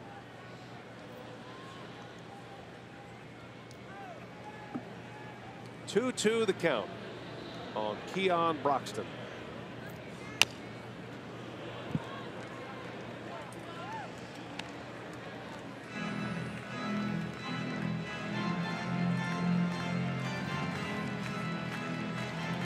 Had an RBI on an infield hit, beat one down the line his last time up. After hitting a couple of hot shots on the ground for outs his first 2 trips. Yeah, 5 hits in the inning from Milwaukee. Bouncing ball to second base. And Broxton is retired. 5 of the 8 hits for the Brewers in this game had come in the 6th.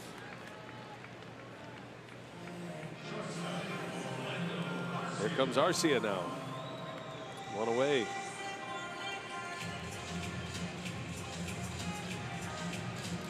Well, we're going to go home, or we just stay here tonight? What do you think? I'm going home. I'm going to stay right here. Practice. Quick turnaround. Yeah. Arcia on the first pitch. Fly ball to right. Easy enough for Grichuk for the second out. It's a great thing about baseball, for the most part, until the last day of the year.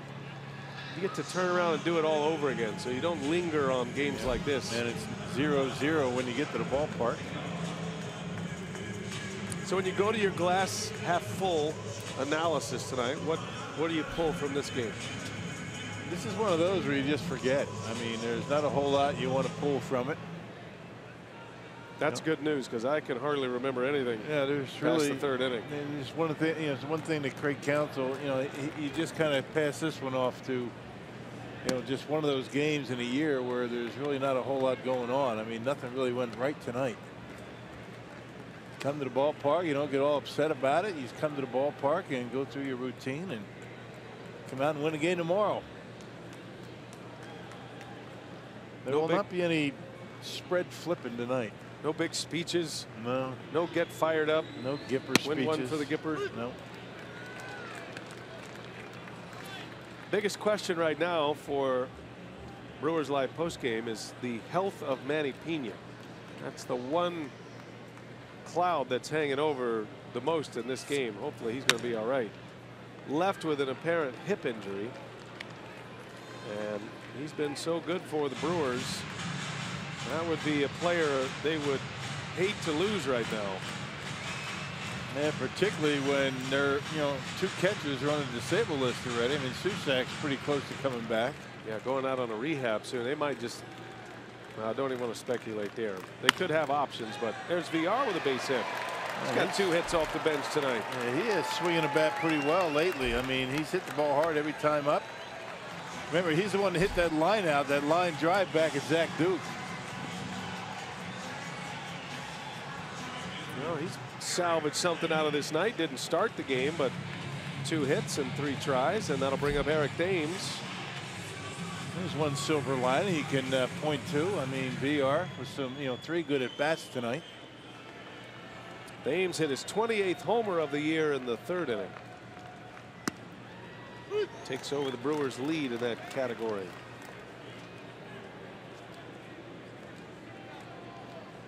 Brewers Live coming your way. We'll hear from Counsell, get an update on Pena. Sophia will have post-game sound. And then we'll do it again tomorrow, 12:30 airtime. Great pitching matchup tomorrow. Chase Anderson and Martinez. These are 2 guys that could be game 1 starters in a postseason scenario. Going to see some good changeups tomorrow. Both of them. And that's a ball game. Brewers put this one to bed, and a night to forget here at Miller Park. 10-2, Cardinals beat the Brewers, and the Brewers fall to 3.5 back in the Central Division race. Weaver the win, Garza suffers the loss, and the Cardinals win the opener of this 2-game series. Time for Brewers Live. Let's check in with Craig Kashawn. He is patiently and anxiously standing by. Craig. You got that right. All right, we've got the big post-game show on the way. We'll update Manny Pena's health, get you set for game 2 tomorrow, see if the Brewers can get the split. All coming up next on Brewers Live.